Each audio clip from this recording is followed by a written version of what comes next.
各位现场的嘉宾以及朋友，2017 Meet Taipei 创新创业嘉年华的大会开幕以及大会论坛即将在 Pink Stage 粉红舞台尽快的展开。我们在3分钟之后将开始我们今天的节目，所以还在场内还在场外观展的朋友，麻烦移动你的脚步前往 Pink Stage 粉红舞台，参与我们今年2017 Meet Taipei 创新创业嘉年华的大会开幕仪式。谢谢。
我们的活动即将在1分钟之后正式开始，请各位贵宾尽速入座，还有在观展区的观众也可以尽快加快你的脚步哦。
各位亲爱的贵宾，欢迎来到2017 Meet Taipei 创新创业嘉年华，我们活动正式开始 ，Let's rock the island！Taipei.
主持人、数位时代总主笔王志仁先生。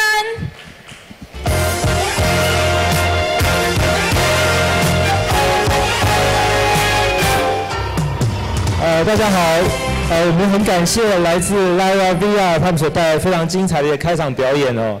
那 LiveVR 是从台湾开始的一个国际化团队，那他们专注在以虚拟实境的技术开发这个音乐软体哦。那这个软体可以让玩家能够身临其境去创造自己的音乐。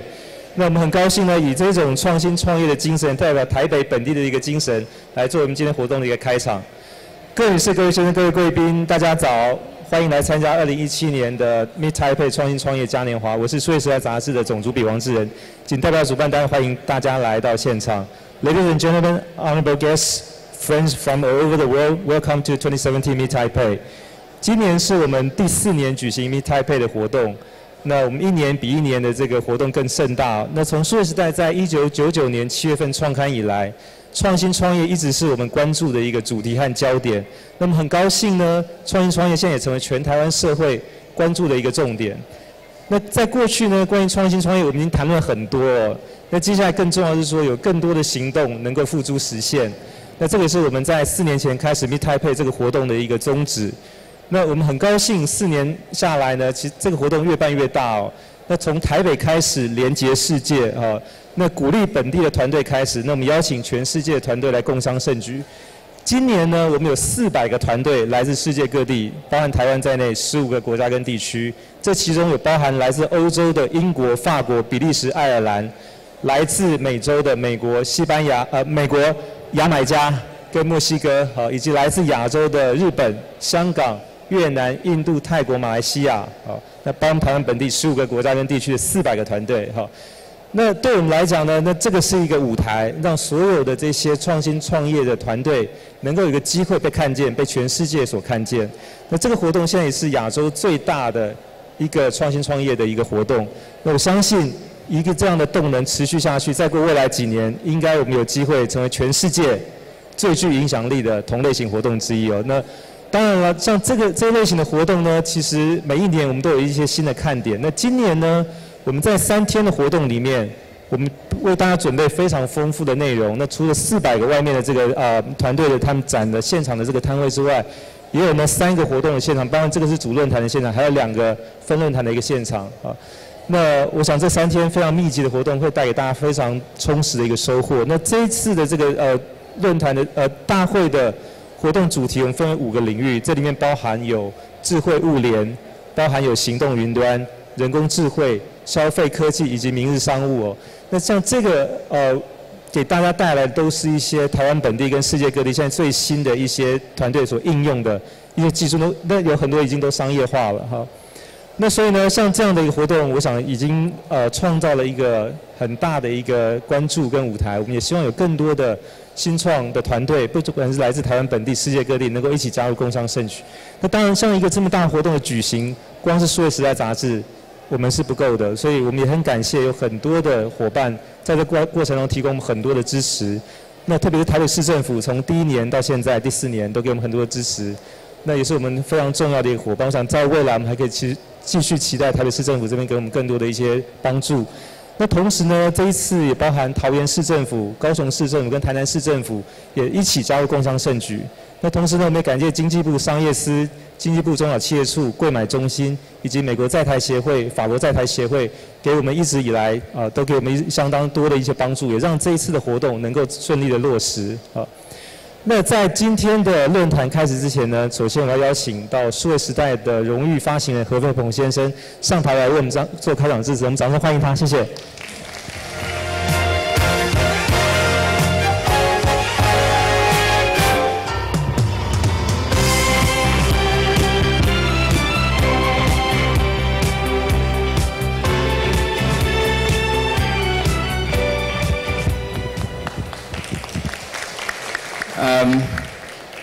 我们的主人，台北市副市长林清荣先生，然后还有支持我们办这个活动所有的台湾的政府的各单位，经济部的商业司、中小企业处、科技部以及桃园市政府、台南市政府、高雄市政府，以及所有参加的创业的厂商们，大家好。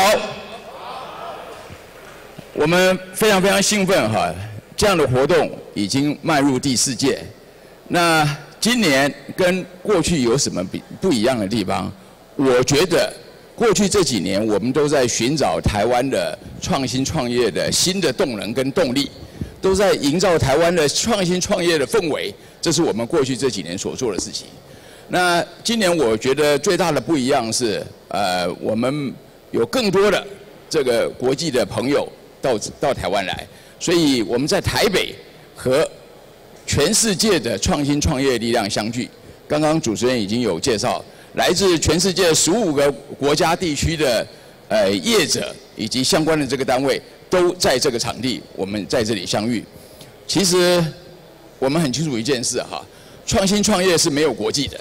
如果你的创新创业是有国际的，你的创新创业就不会有太大的想象。我们应该这样讲。所以说，我们在这里，我们遇见全世界各地的创新创业的同业同好在这里，激荡出新的能量跟火花，这是我们所期待的一件事情。那我想，在未来这几天里面，我们有非常非常多的场合在这边发生，有非常多的这个相遇在这里发生，所以我相信我们这4天之后，我们会有更大的能量在创新创业这个路上开创出完全不一样的。所以我预祝所有的厂商们能够早日走上独角兽之路。我们很期待能够看到有更多的独角兽在这样的场合之下，形成新的创新创业力量。那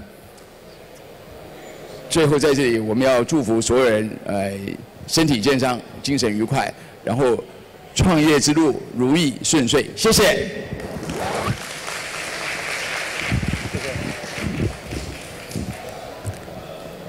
谢谢硕时代杂志的何飞鹏和荣誉发行人。那接下来我们要邀请到我们这次大会的重要合作伙伴，台北市政府的副市长林清荣林副市长上台为我们讲几句话，我们掌声欢迎他，谢谢。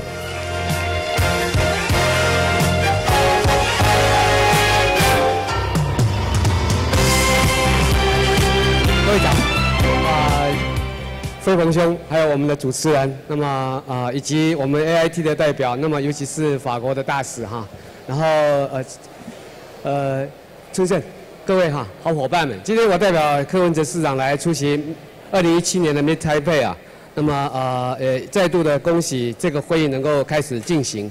那么更难得的是这一次有14个国家的参展，同时呢有我们国内的一些团队一起加入，包括我们来自于高雄，包括我们台南还有桃园一起加入，我想一起欢迎。我想创新、创业、创意等等，几乎是所有当代所有的政府必须努力去推动的。那么从政府在中央一直到地方，我们无不一起在加油。我看到了立委在这里来 ，Hello，OK。我想台北市政府很荣幸啊，能够跟数位时代一起合作这些年来。那么在飞鹏跟树兰呢，大家的合作之下，越办越大。那今年可能是第4届了。我在这里也简单的来说明哈，这个台北在这个创新的部分，也跟其他的政府一样，都在一些紧密的合作。那么自从这个柯文哲市长就任以来，那么林崇杰局长是不是起来一下？崇杰，他做了非常多的事情 ，OK， 谢谢。要不是有他的话，今天大概也没有办法跟 Meet Taipei 跟数位时代一起合作。那么第一个呢，我们在这整个的台北市的这个 startup。台北的这个专案办公室已经成立很久了，那么不只是在各式各样的单一窗口之外呢，也很努力的跟所有的我们的代表处大家都一起合作。那么也因为是如此的话，应该是指从市长就任以来到今天截止呢，我们提供了591个补助的团队，那么总共的经费达到7.8亿。那么第二件事情，在实体上来说的话，我们自己也开始筹建了非常多的创新创业的这种基地。那么台北市目前有4个基地，那么隔壁看的就是所谓的这个 CIT， 那么另外还有台北 Cold Space， 然后我们有所谓的 U Market 在万华，那么同时有很多的这个市场的改建有4个。那么我们也在这里预计了依照林局长的这个政策了，我们明年也大概会有3个会出现。大概是这1、2年，包括我们的南港有2处，一个就是南港瓶盖工厂，第二个呢，我们也很快的会把金融数位科技放在南港。那么第三呢，我们很快的也许下个月在大同区有一个 Taipei Digi Block， 那这个都是属于创新创业基地的发展。那么不只是如此，第3件事情在台北市的作为里面，也开始把这个Startup Talent、Global Talent 的这个计划开始推展。我们不只是把我们的团队带出去，也把很多的团队给接进来。所以因此呢，这几个这个作为里面呢，都可以看得到台北市政府啊，也跟其他的县市政府一样的，积极的把创新专业做更大的努力。我想创业是从0到1，阶级是从1到100，怎么样使得这个创新创业对于整个所有的这个 startup 的这个各界有一些机会，地方政府或者中央政府无非都尽了一些力量。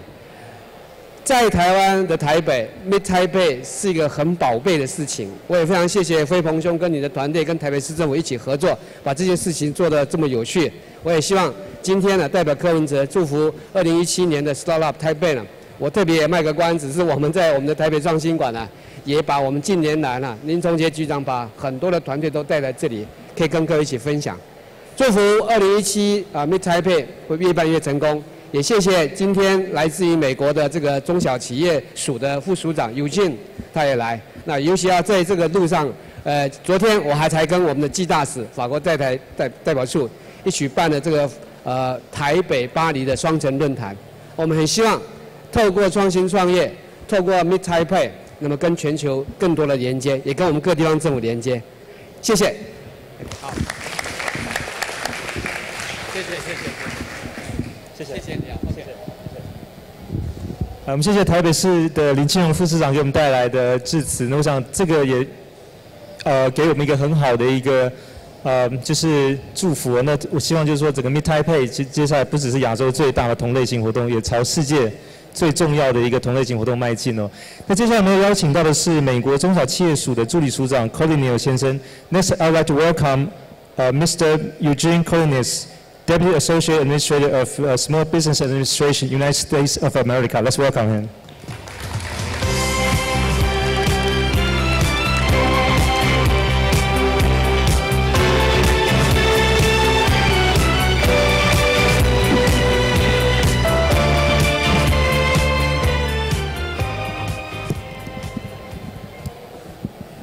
Deputy Mayor Lin, Deputy Director General Wu, ladies and gentlemen, good morning. I would like to thank everyone for all the hard work in organizing Meet Taipei. This event truly showcased the best of Taiwan, and we are proud to be a partner. I am deeply honored to speak to you today on behalf of the United States. I have come to Taiwan to celebrate with all of you the Global Entrepreneur Week. We have with us today representatives from 12 different countries throughout the region who are participating in joint training on women tech entrepreneurship and in joint training with the Women Tech Entrepreneurship as a part of the U.S.-Taiwan Global Cooperation and Training Framework. It has been truly a pleasure working and learning with all of you this week. For decades, the United States and Taiwan have enjoyed close cooperation in technology sectors. Taiwan has long enjoyed the world-class status in electronics, hardware, and semiconductors. 2 years ago, the United States and Taiwan launched the Digital Economy Forum, whose primary purpose is to bring our economic relations into the digital age. Taiwan has embarked upon an ambitious journey to transition from being primarily an electronic manufacturing economy to becoming a full-fledged innovative economy. From the United States perspective, making this transition depends entirely on startups and small business innovation. In other words, all of you represent not only Taiwan's future, but the future of all of us. Becoming an innovative economy depends on not only having vibrant entrepreneurs, but an ecosystem that promotes innovation. The job of policymakers is to create the conditions of such ecosystems to thrive. From United States experience, this depends on three things. First, political leaders must focus on institutionalizing a culture of governance for small business and with small business in mind. Governance with small business in mind means allowing all persons to have a meaningful chance to affect the change in government decision-making so as to foster dynamic SME ecosystems in which entrepreneurs and small business may create, innovate, grow beyond all borders. It is vital for governments to develop new, responsive mechanisms for small and medium-sized enterprises to participate in public consultation. Transparency in government rulemaking, at the opposite of policy uncertainty, is absolutely fundamental to increasing SME internationalization. Creating efficient procedures for recognizing and assessing the disproportionate impact of government actions, even the most well-meaning government actions, small businesses and entrepreneurs can make it easy for SBAs to grow. Empathizing the voice of small business, size enterprise in domestic policy, champion innovation, fosters new job creation, and deepens small business engagement in the now world of digital economies. And second of the three, we need to continue to empower women. In a new innovative economy, this with meaningful access to capital, counseling, and international markets. This goes without saying that economies cannot grow if it excludes half of its population from making a contribution. In the United States, women start 1,200 new jobs per day and are inventing products, solving problems, creating jobs, supporting their communities. The impact is undeniable, and the growth is unprecedented. The world has a diversity of problems, so we need a diversity of entrepreneurs to solve them. And empowering women tech entrepreneurs will play a central role in any smart strategy. And these opportunities could be immense. The McKinsey Global Institute estimates that if women played just a small role as men, the same role as men, I should say, in the labor market, as much as 28 trillion US dollars could be added to the GDP by 2025.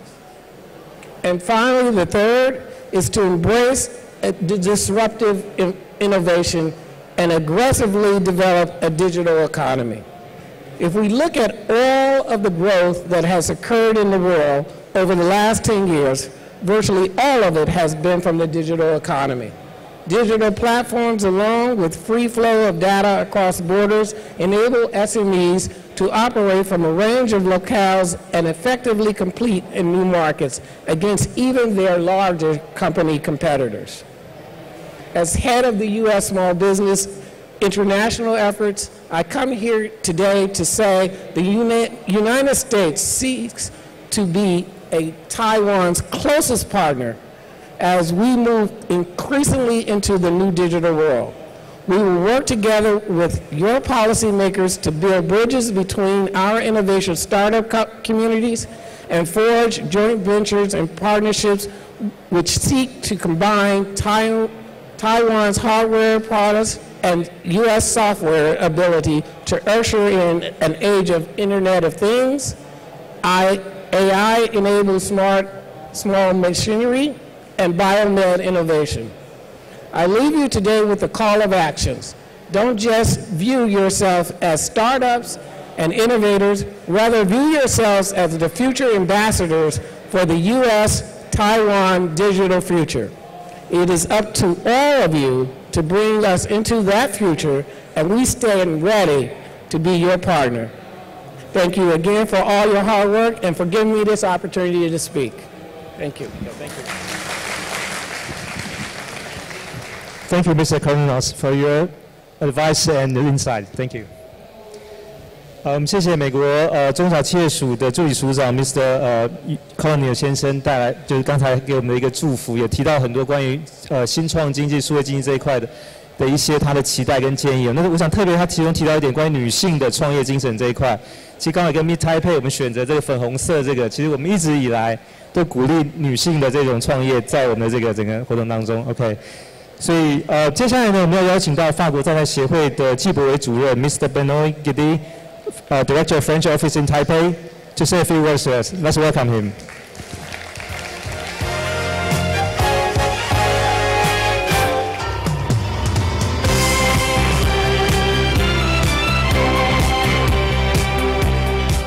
何市长，还有我们的林副市长，我们的于立伟，各位贵宾，各位媒体朋友，大家早，大家好。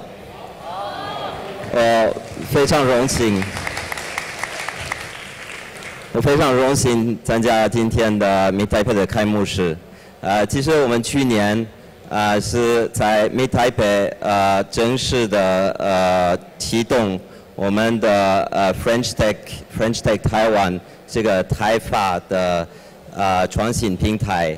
我们是去年才 Meet Taipei 的是启动了，所以我觉得就是1年以后，我看这个平台，这个创新平台，台法创新平台，其实非常成功，已经有超越500个法国和台湾的 startup 或者大公司或者一些地方政府、中央政府都来参加这个French Tech 的那个平台。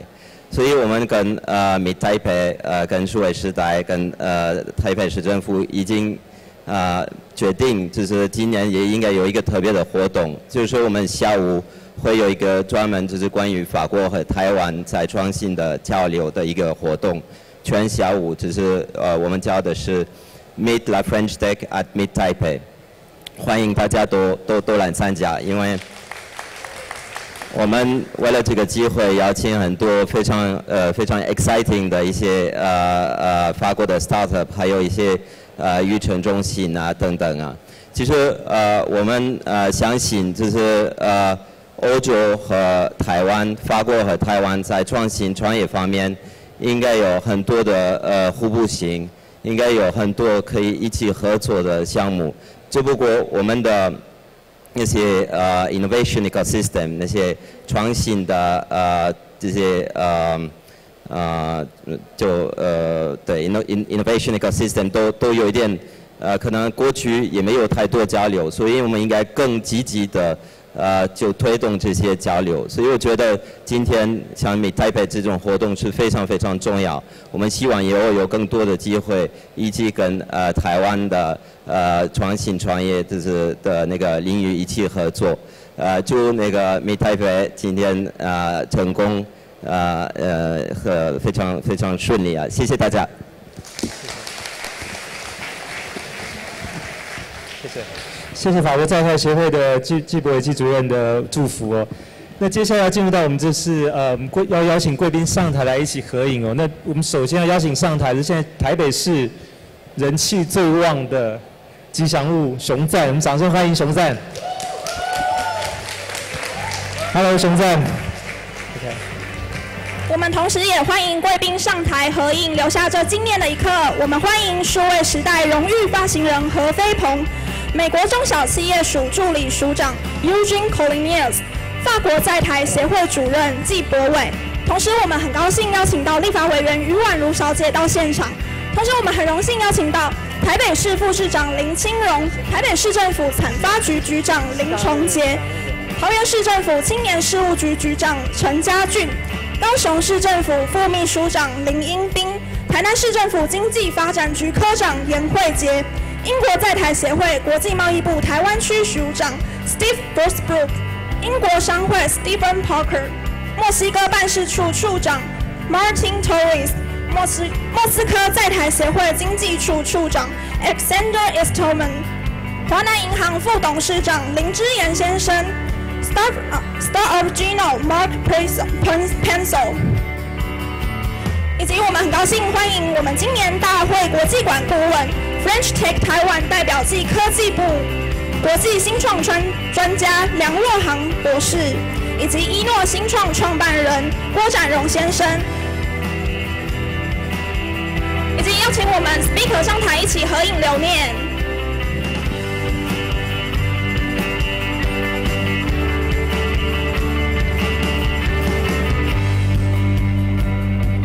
同时，我们也很高兴邀请到今天的贵宾在场的有法国在台协会经济处处长 Frédéric Guano， 法国在台协会新闻处及政治处处长 Anne Rollet， 法国在台协会文化处处长 Nicolas Bouquet， 英国商会 Robert Edwards， 美国在台协会经济处处长 Ray Engen， 美国在台协会经济处专员 Tai Ching Shi。以及美国在台协会邀请到在场东北亚及东南亚地区的女性创业家及立法委员，让我们欢迎她。我们看向前面的摄影师，比个赞。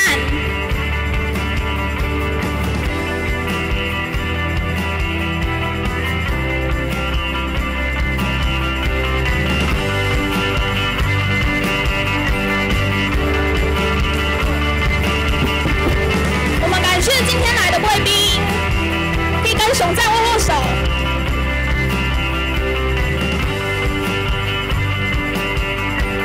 好，我们谢谢各位贵宾。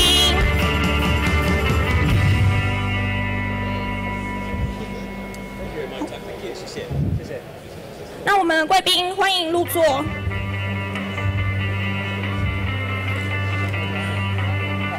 请长官回座。那我们熊赞将前往 VR 趋势亮点馆进行体验喽。我们掌声欢迎，掌声谢谢熊赞。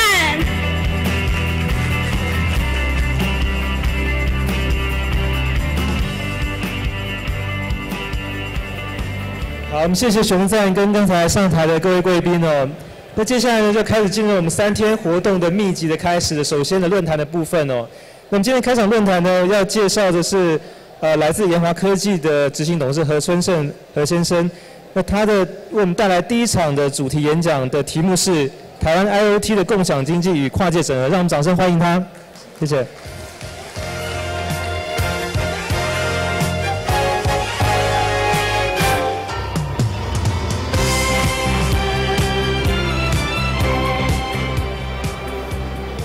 Good morning, ladies and gentlemen, distinguished guests. I know today we have many foreigners, so I'm going to deliver my speech in English. I wish our foreign guests can understand my viewpoints. So first, it's my great pleasure has been to be invited to be the keynote speaker in Mid-Taipei. But I have some suggestion for the organizer, the slogan. So can we change the slogan as Mid-Taipei, let's rock the island, change to rock the world. Okay? So we are in Taiwan, we want to rock the world. Is okay? So in the next 30 minutes, I'm going to share with you about how the technology is going to change our life and create and innovative. So please allow me to introduce myself. I'm co-founder of Advantech since 1983. I was the corporate president of Advantech in the past 10 years. And now I'm the executive board director of Advantech today. So there are 3 big things in the past 7 years. First one is the IoT, Internet of Things. The second one is the Industry 4.0.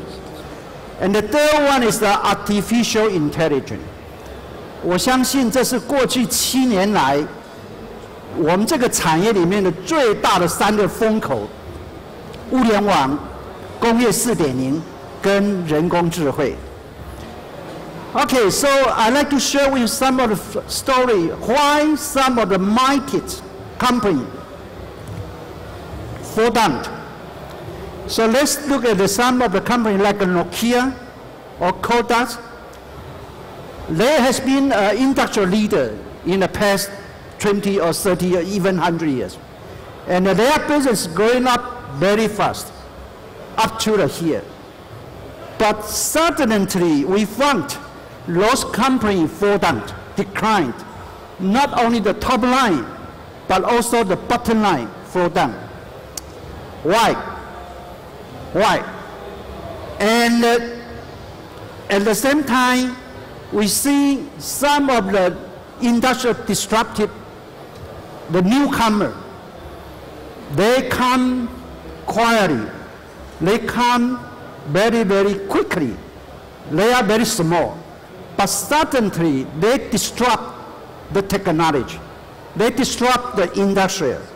For example, iPhone, the Apple disrupted Nokia. And also, again, it's also smartphone, disruptive codecs. Why those companies are fall down in such a short times?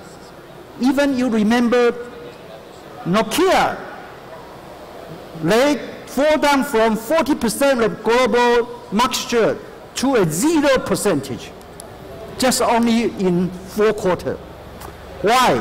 I think because of 3 key reasons. One is the mainstream mega trend. The second one is the disruptive technology. And third one is the business model innovation.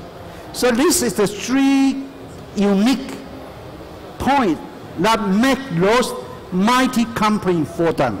So I'd like to remind again why, how those mighty fall down. Mega trend. You must follow the mega trend. Second one is the disruptive technology. You need to look in for, are there any disruptive technology coming on the way to knocking your door? Okay? And the third one is that you must be innovative. You should have an innovative business model. You should have an innovation in your company. So anyway, you must be an innovator. So let's say we see some of the mega trends in the past few years. First one is the urbanization. The second one is the deglobalization. Third one is the platform economic. And the third one, last one, is the shared economic. Let me share with some of the points with you. The urbanization. According to the survey, 70% of the population in the world will move to the city. The city like Taipei, like Shanghai, like Beijing, like Los Angeles, like New York. 70% of the population are crowded in a 100 city, which will create a lot of issues. Transportation, disease, education, pollution, and then because of trend, lead to the smart city.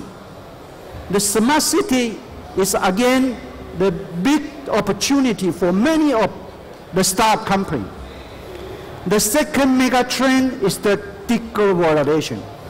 If you look the globalization path in the past 20 years, the globalization starts from 1989 when the Berlin Wall fell down.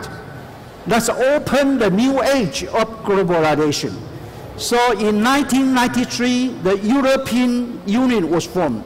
China joined the WTO in 2000. And very quickly, China became the #1 and the #2 in the world.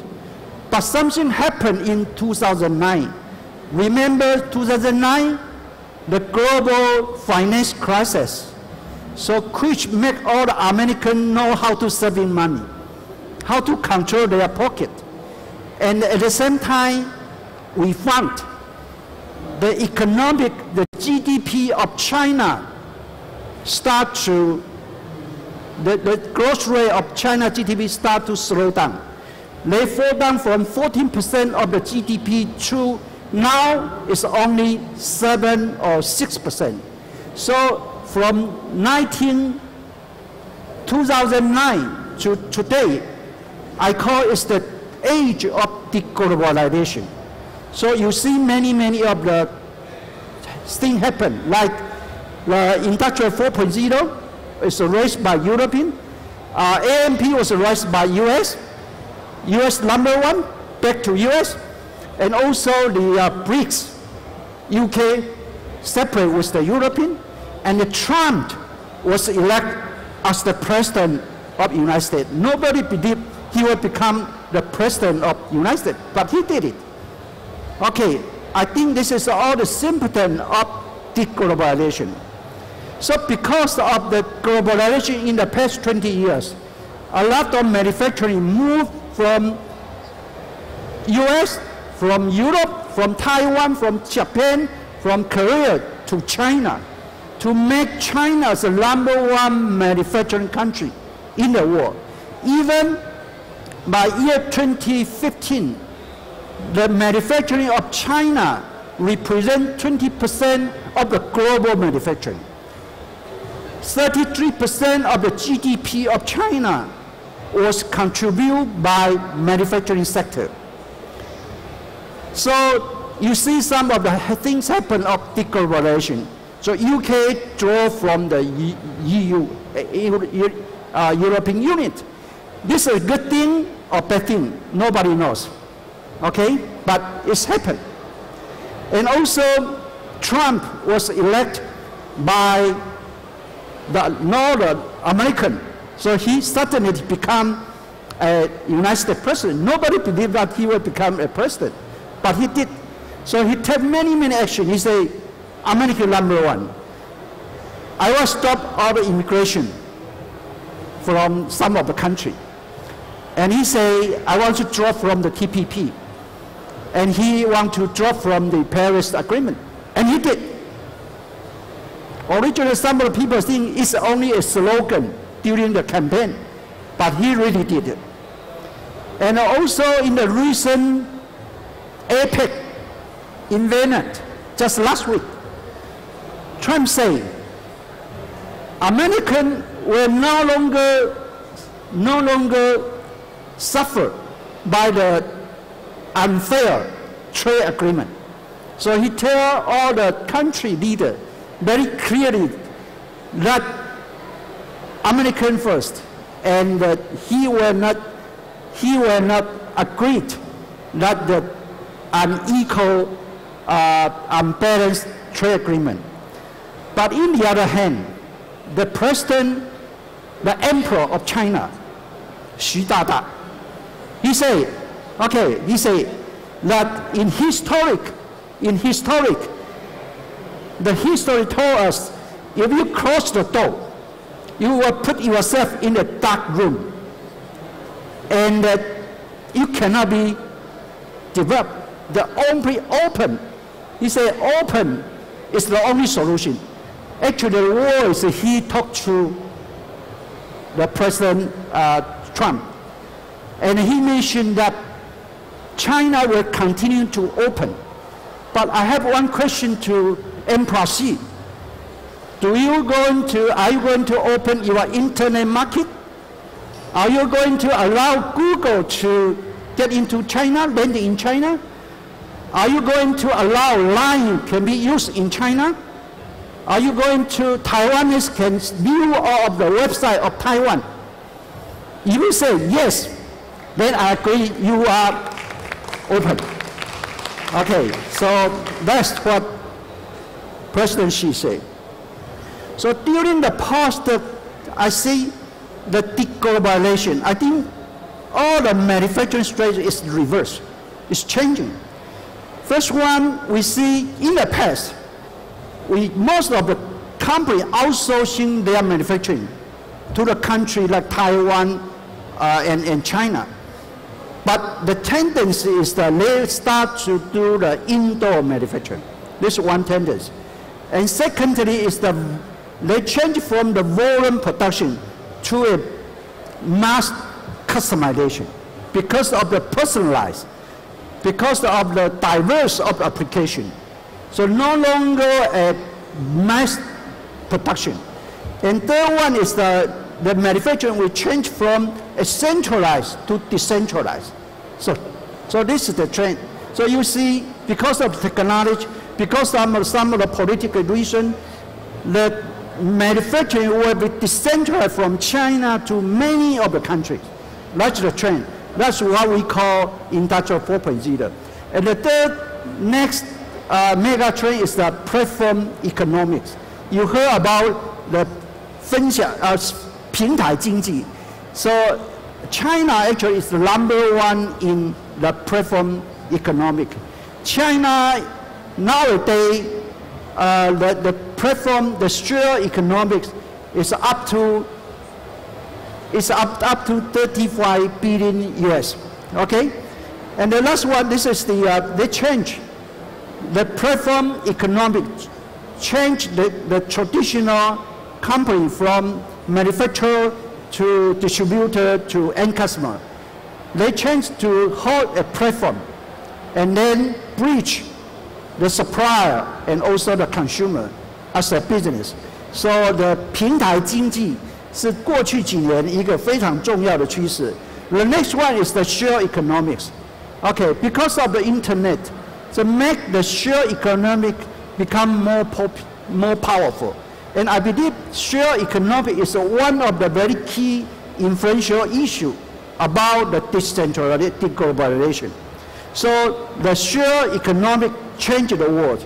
And also you see, when you think about, when you say listening to the share economic, but if you're going to visit China in many of the country, of the city, if you see that, you will have a question, is share economic go too much extreme? It's out of order. I have a belief that any business model innovation, any trend, if it cannot create a value added to the society, this model means nothing. So I'd like to encourage all the young entrepreneurs, when you are working on your item, your products, think about where your service, your product can create an incremental, a value added to our society, to the human mind. Don't like this. Okay, this is the first thing, the mega trend. And second is the disruptive technology. I'd like to share with you some of the disruptive technologies like sensor, LPWA, NB-IoT, IoT, Industry 4.0, AI, machine learning, deep learning, autonomous car, AGV, robot, a lot of new technology. Okay? So let's recall about the trend of IoT. Actually, IoT started from internet in 2000. But nowadays, we are talking about Industry 4.0, we talk about IoT, and we're talking about AI. So there are 4 key elements in the IoT. First one is the sensor. And the second one is the wireless networking. Third one is the IoT PaaS, including the PaaS and the SaaS. And the last one is the big data analytics. You can find many business opportunities from those 4 areas. Sensor technology. I think today, as the president of ST Micro is here, is the leader of the sensor technology in the world. So because of the mesh technology and the chip technology, so the sensor become multifunction.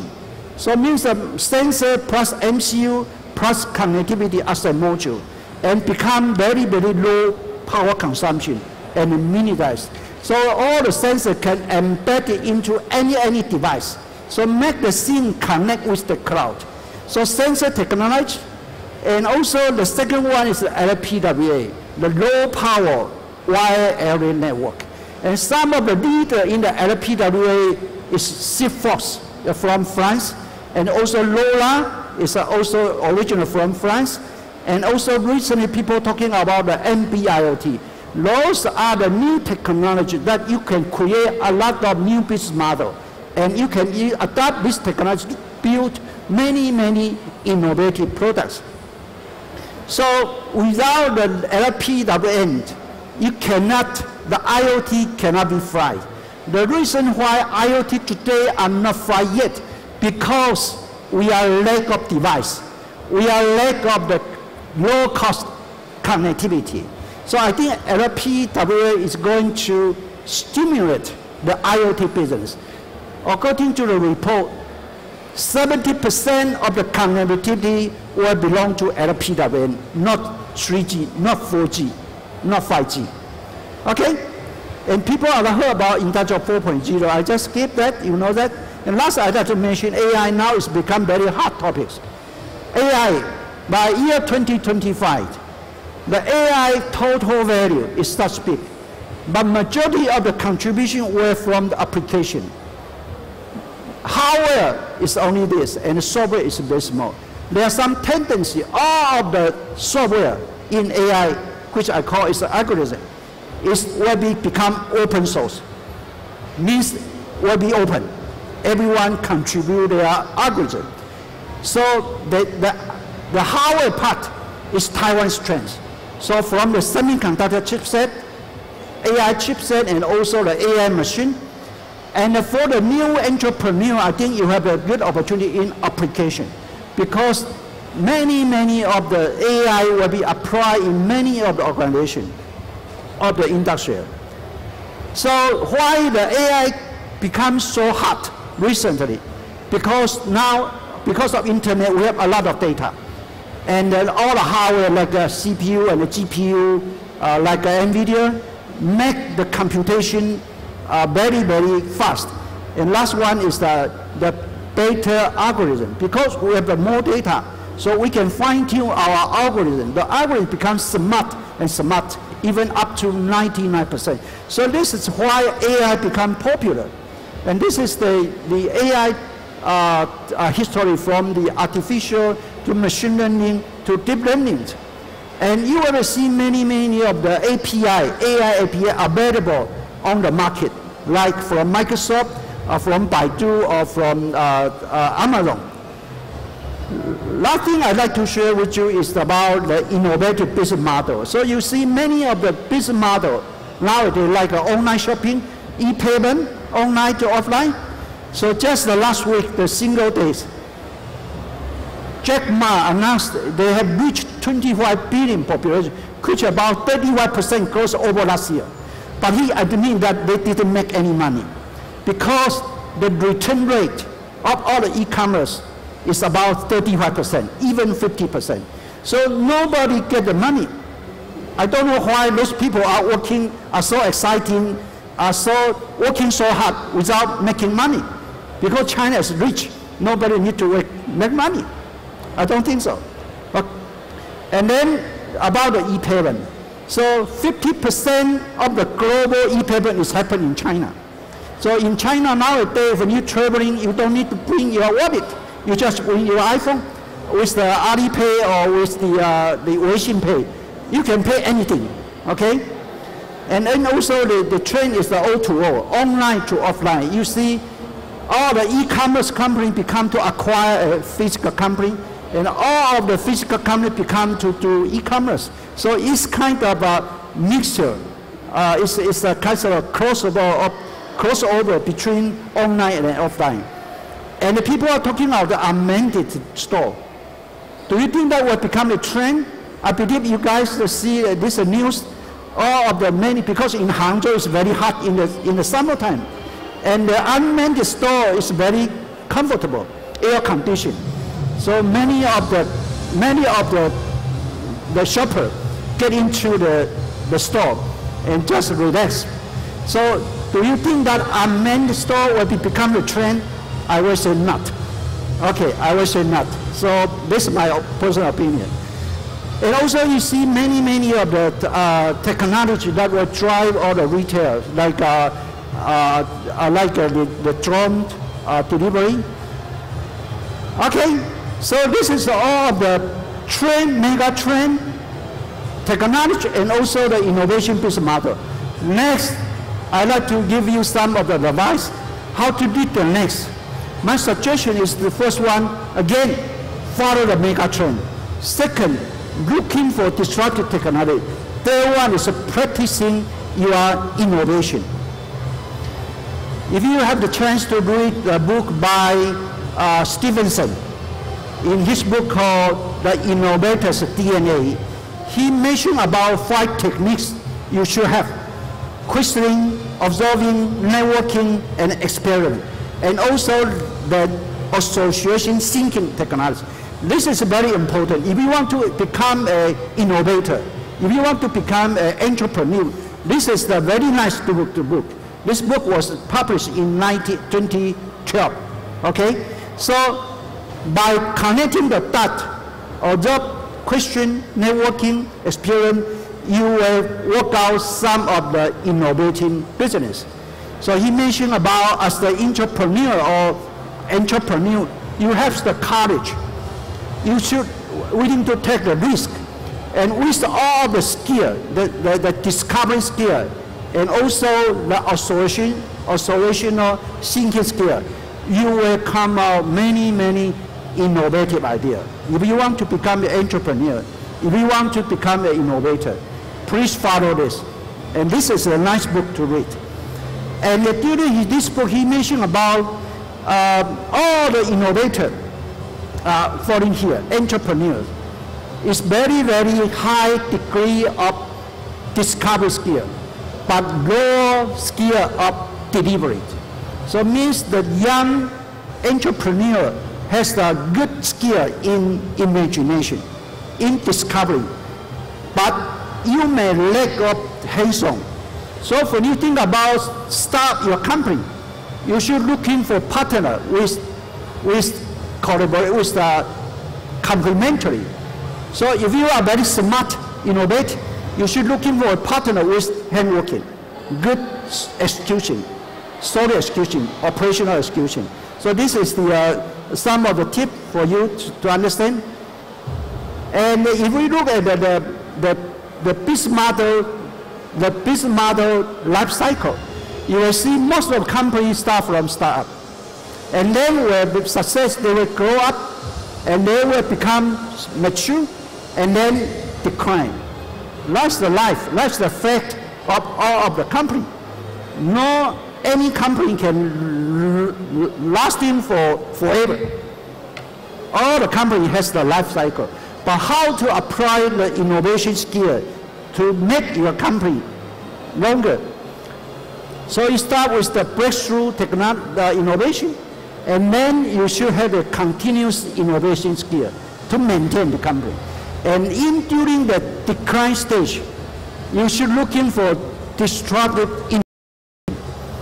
But all of the successful companies are very difficult to be innovative, very difficult to be disruptive, because you are too successful.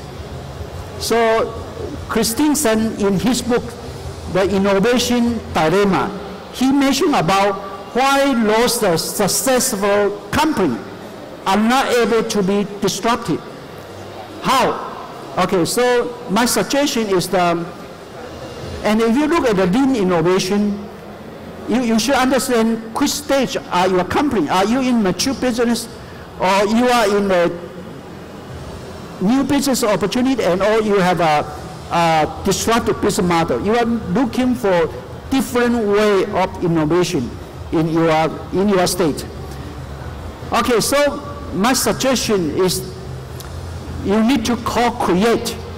As a young entrepreneur, you should find the opportunity to co-create with a mature company, because they have a lot of resources. And this is one of the model of advantage for the IoT phase. And we believe IoT have a 3 phase, and we are in the 2nd phase. The last phase we call is the IoT cloud service. And we should looking for the co-create partner, because we, Advantage alone, we cannot be innovative. So we are looking for the entrepreneur to co-create the IoT cloud service together with Advantage. So again, I have advice to all the young entrepreneurs, looking for the opportunity here, looking for the opportunity in the startup, and also looking for the collaboration opportunity with the mature, successful company. Okay? So last, I'd like to share 2 examples. I think it's a good startup. And then the first one is the CFOX. CFOX is a French company. They adopt the LPWA technology, and they establish one global network. So no matter where in Taiwan or in France, your device are always connected to one global network. So I see this is the great business model design. And I firmly believe this company will have a great success because of this. And their business model is they have covered 36 countries. It's about 40% of the population. And they will only have one operator in each country. And they have covered more than 300 million population at this moment. So they provide a low cost, low power, long distance, one IoT network. It's Sigfox. And I believe Taiwan will be benefit by this Sigfox networking because Taiwan is very strong in designing the device. It's very strong in manufacturing at a low cost. But we don't have too much power. We don't have too much capability to go global. So leverage the Sigfox global network.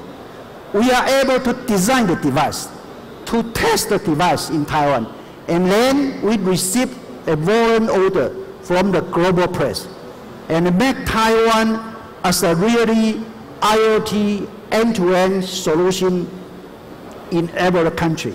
So for this business model, I think they adopt disruptive technology, IoT, at PWA, and also they design a very amazing, innovative business model.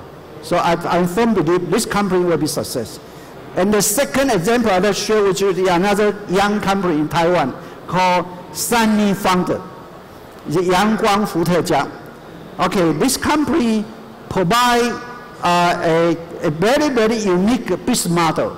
So they adopt the fundraising, and they adopt the share economic technology, and also they leverage the new technology in the green energy. And I believe they are also a social enterprise. So Yangguang Futejia, I think it's only a few young starters. But I believe this model is quite unique, and I believe they will be success. So this is the true business model I like to share with you, and I also like to take this opportunity to encourage all the young entrepreneurs. First one, follow the mega trend. Second one, looking for disruptive technology. Third one is design your unique, innovative business model. And I believe this is the only way you will be success. So thank you for your attention, and I wish you enjoy the day. And this is the end of my presentation. Thank you.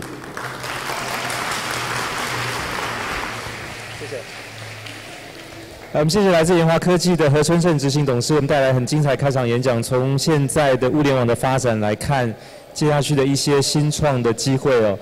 那接下来呢，我们要邀请的下一位讲者，他的本身的专长是来自于半导体产业，但是他的这个半导体更多是提供关于电源管理跟汽车动力系统的解决方案哦。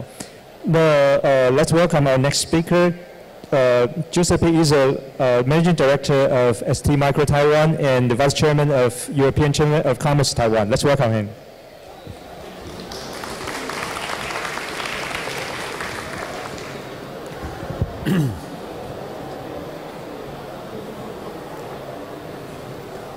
ST Microelectronics is a Franco-Italian semiconductor company, so European leader. In Mandarin, it's called IFA Pandauti, so Italian and French semiconductors. It's a public company in New York, in Paris, and in Milano. Last year, we did about $7 billion of business. This year, we are following the uptrend of the semiconductor global market. We have around 43,000 people in the world, about 7,500 in R&D, so it's an engineering type of enterprise, with our own manufacturing sites, 11 in particular, and we cover pretty much the world in terms of sales and marketing. Our main directions are Internet of Things, and smart driving. Internet of Things for us means smart objects, means smart homes and cities, and smart industry. And smart driving means what I am going to show you in the next slides. So, first of all, ST is a leader in the automotive global industry. On average, out of the 1 billion vehicles on the road, we have 36 components per car, up to 800 semiconductors in the premium models, and in some models, like the one I drive, up to 1,400 units. So we have products covering the entire car parts, from engine management to light to body control to in-car entertainment and ADAS in particular. Moving forward, we are in line with the mega trend of smart mobility. But let's see what is the meaning of smart mobility. First of all, mobility on demand and car ownership, autonomous driving, electrification of vehicles, and a large increase in the semiconductor content per car. These are the 4 mega trends in smart mobility as we see today. Right, so the mobility on demand will replace the private cars. There is little doubt about that. 30% to 60% of people in large cities will switch to autonomous mobility on demand. Car ownership, especially new generations like my kids, is changing. By 2030, 20% of today's car owners will not buy a car. And I believe 50% of young people will not own a car.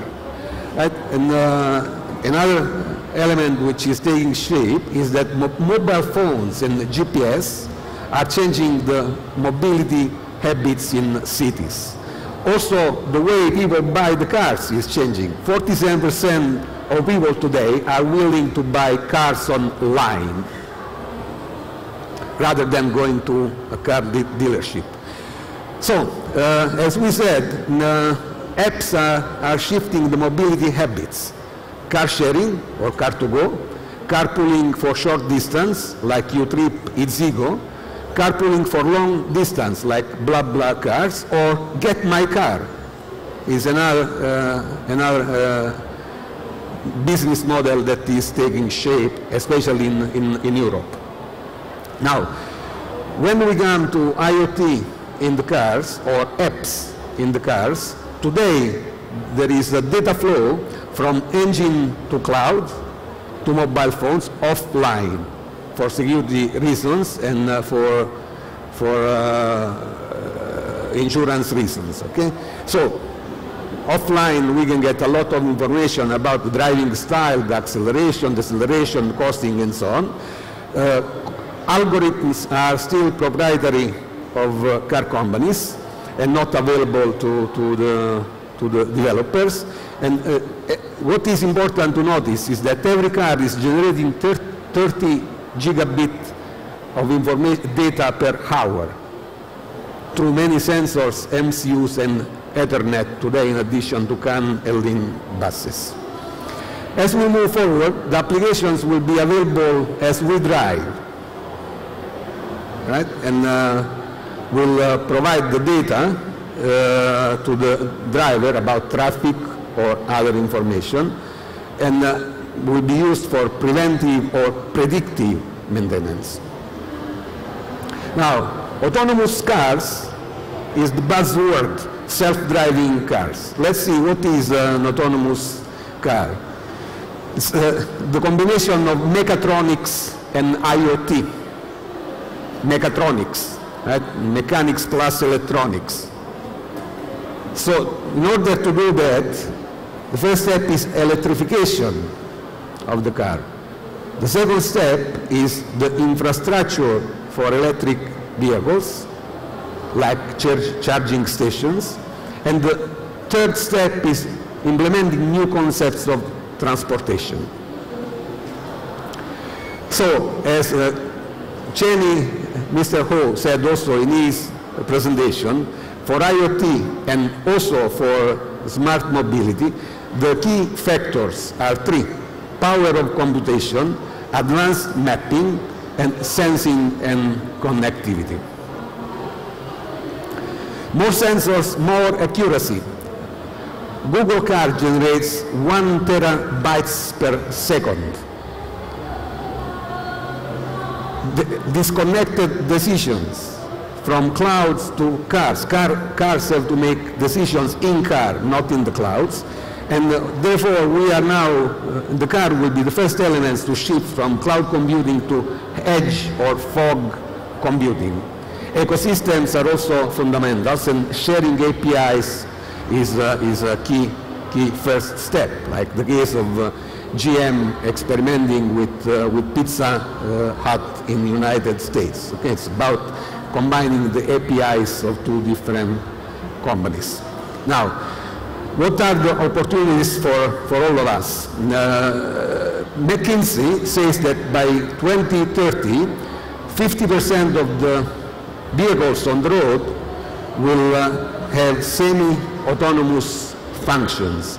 35% will have significant active safety, like automatic or emergency braking, and 15% will be full autonomous. So overall, they say, the automation will bring about 120 billion US dollars of opportunities per year, and the semiconductor content per car will increase to 1,000 US dollars per car, from today's 350. When I started my job in the automotive marketing, the content per car was $80, and in China was $10. The content of semiconductor, that means the content of electronics. And today, also in China, the content of semiconductors is 350 US dollars and going to 1,000. 450 of them will come from ADAS. ADAS means automatic driving or driver assistance system. What is an ADAS? An ADAS is the combination of 3-4 blocks. First of all, radars, long and short distance radars. Then vision, camera, machine vision. Then LiDARs. And then moving forward, the combination of them with actuators. I don't want to go too much into the details. If any of you has interest to go further into discussions, you can contact me offline after my presentation. So ST is number one, my company is number one in many different sectors of automotive, but definitely in ADAS. We have 30% of global share in ADAS safety. We are number one in machine vision. In particular, we work with a company called Mobileye, and we are number one in RF radar transceivers. We started working with Mobileye in 2005, so 12 years ago, on the first generation. We are this year at the fourth generation called IQ4, and this has a complexity of 384 times the first chip we delivered in 2005. In addition to vision, the vehicle-to-vehicle communication is another fundamental element that presents opportunities for us. Why? It presents opportunities for improvement of security on the road. It involves transponder, simple transponder working on the Wi-Fi frequency band, nothing complicated. This is more about regulations. If there are laws implemented anywhere in the world, including Taiwan, the number of casualties on the road can be cut quickly by 50%. Okay? So it's not an enormous cost. It's 200 US dollars per car. That would save a lot of human lives. ST is is in a partnership with an Israeli company called Autotalks, and with them we are approaching the global market. Also, this one, in addition to regulations, requires investments in infrastructures. Key developing issues. Can self-driving cars yield to an ambulance? If a car is driving by itself and an ambulance is coming from the back and there is a traffic light turning from green to red, what will the autonomous car do? So this is an area where a lot of developments are necessary to make sensors able to understand not only the sound, but the direction the sound is coming from and give instructions to the vehicle. Second point is, can autonomous cars enter a toll gate? Like in Europe, we have the toll gates, not like in Taiwan today. We are more or less like Taiwan 10 years ago. Right? So we have to go from an highway into a toll gate with horizontal signals, not vertical signals. And can policemen stop a car, self-driving car, from behind? And what if the police car is self-driving car? So these are key open questions where a lot of more technologies have to be developed. Then the second step is electrification. Electric vehicles are more attractive than they used to be because they are cheaper. They are more nice looking, and they are more affordable and more reliable and can drive longer distance because the technologies of batteries are changing very fast. Higher density, lower cost, new materials also under development like graphene. So automation, in my view, will be possible. That's why I said before, automation is the combination of mechatronics plus IoT. So electrification is an important step towards automation because they will drive each other. In this area, we are promoting with great global success new material, new process called silicon carbide MOSFETs, moving from pure silicon to silicon carbide for more efficient inverters, for faster charging stations, and for lithium-ion battery management. Then a couple of slides about the future. The transportation will be the first sector where the general public like us will be asked to trust the artificial intelligence. Right? In Kaohsiung, I believe in December, as we know, there will be the electric minibus without driving on the road. I believe in Taipei will be next year. So when we step into the minibus, we have to trust the artificial intelligence. And this implies a lot of cultural shift. Autonomous transportation will be soon very common, and by 2030, in 12 years from now, there will be flying vehicles. In this picture, you can see the Lilium electric jet, which is already under test. Today it's flying without people inside. By 2030, we'll carry 5 people on board. We'll lift vertically, we'll move, we can go 300 kilometers, and we'll land vertically. So this is happening in North America as we speak. Another important trend is the connected bicycle. Actually, in the bicycles, there are 2 major trends. One is electric and one is connected. We have seen before the picture of the bike sharing, free-floating bike sharing in China. No, that it's a mess. Right? And they are partially connected or not connected completely yet. But as we move forward, the advent of GSM modules with GPS and accelerometers and electric vehicles will make a major impact on bicycles. And I do believe that in major cities, as we move towards the smarter transportation systems, the bicycle will be the key element of these mixed transportation systems. 3 weeks ago, Valentino Rossi, the Italian, I am also Italian, the Italian champion of MotoGP, raced against a self-riding bike, and he won. He won. So in California, Valentino Rossi won against the self-riding bike, but in 2 years he will lose. Right? And Honda showed 2 weeks ago in Tokyo at the motor show all new technologies about self-riding motorbikes, right? Even standing up without support, or calling the bike and bike coming to us. Also in this area, the batteries are making a major step forward, and batteries in transportation are obviously converging with the evolution of batteries in renewable energy. The second prong, the second area of ST developments is the IoT.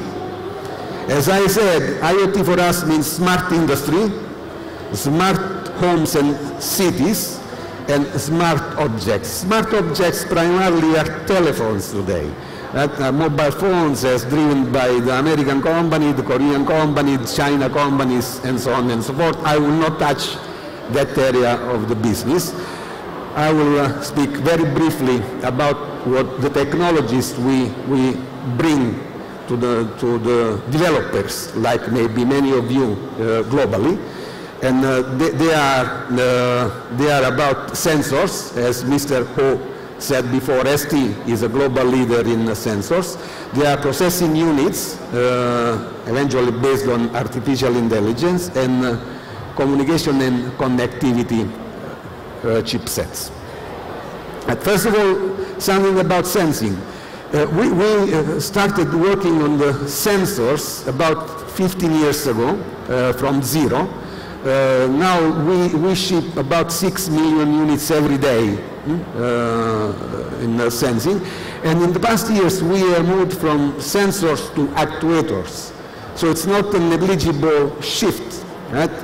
Sensors detect a physical change and imply an action. The actuators need a signal to take an action. So we have moved in the past years from one area to another, and we are promoting both of them. Okay?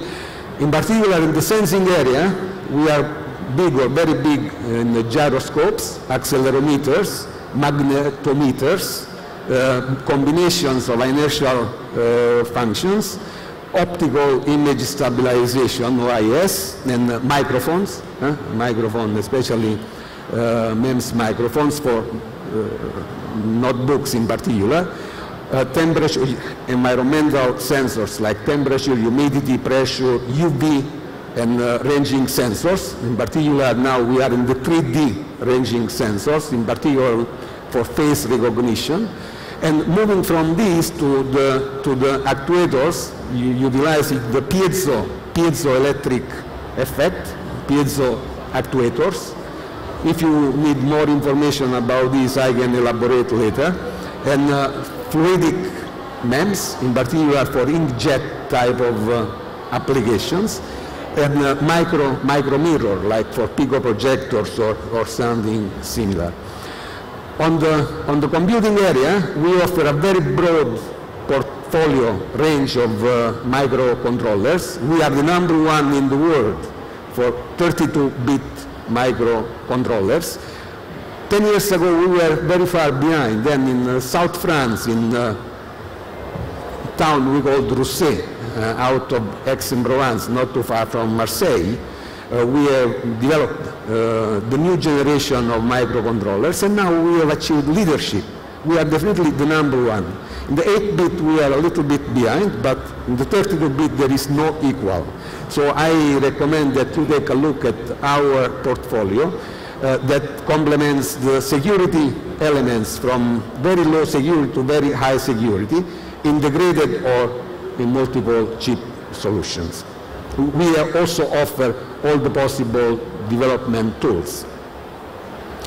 On the wireless connectivity, we offer Bluetooth low energy solutions, and of course the radio frequency for Sigfox and LoRa or other solutions as they come up in the shift from 4G to 5G. In addition to these three elements, we offer a number of other technologies like protections, power management, motion control. We have quite a big product portfolio.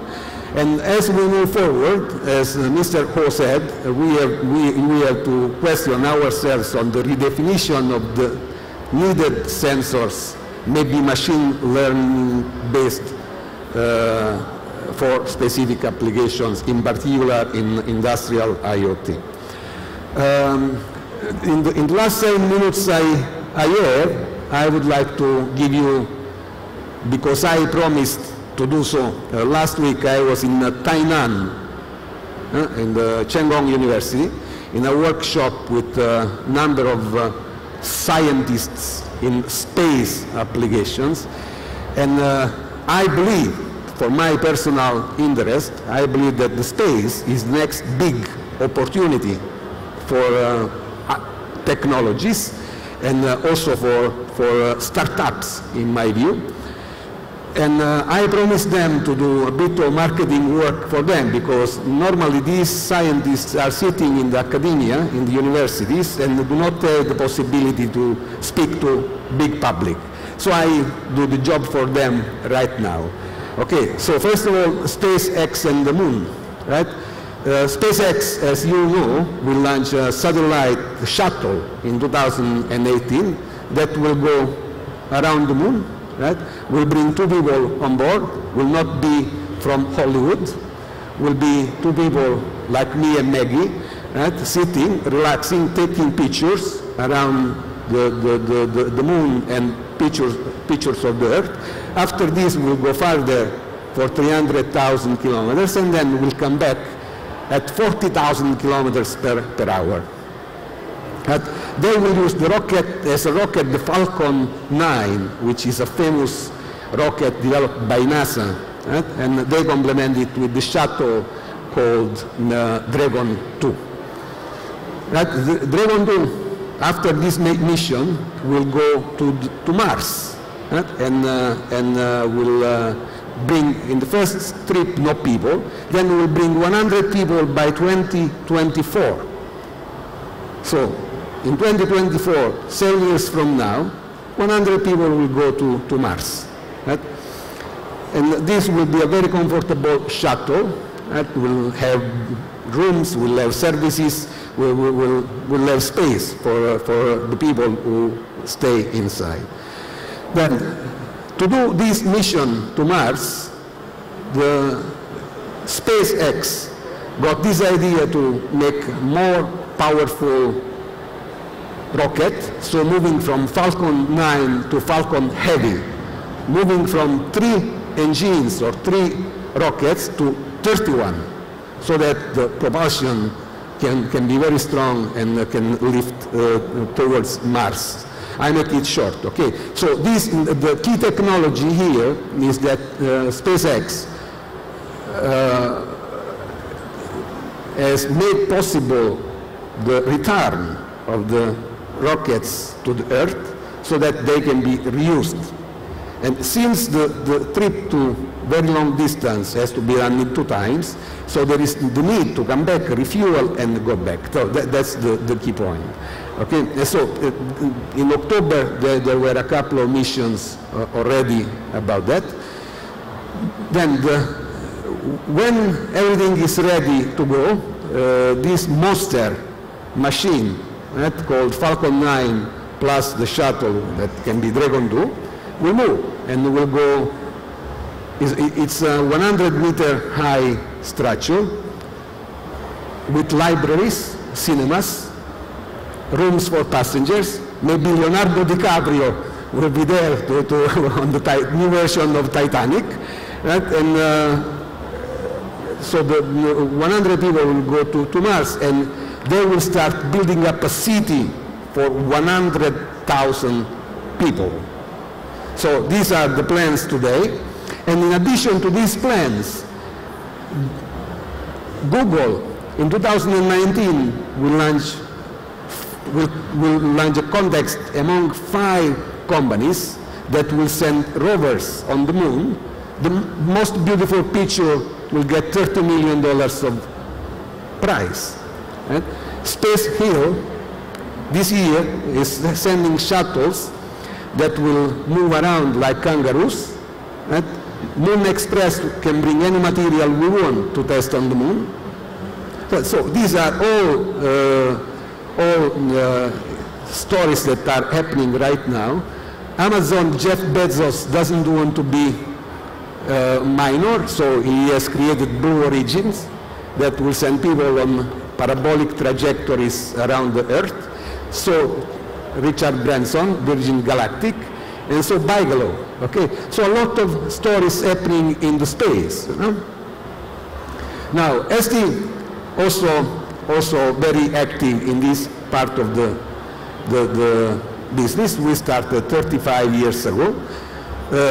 We offer specific technologies and digital platforms, in particular in 65 nanometers, then 28 nanometer FD-SOI for imaging technologies. Then we have a lot of analog and logic products. In space, like in the car, new products are not welcome, so we use a lot of consolidated products. And like Schottky diodes, rectifiers, bipolar, MOSFETs, and transistors, and a wide range of power ICs. So, thank you very much for your attention. This concludes my presentation today. Thank you very much.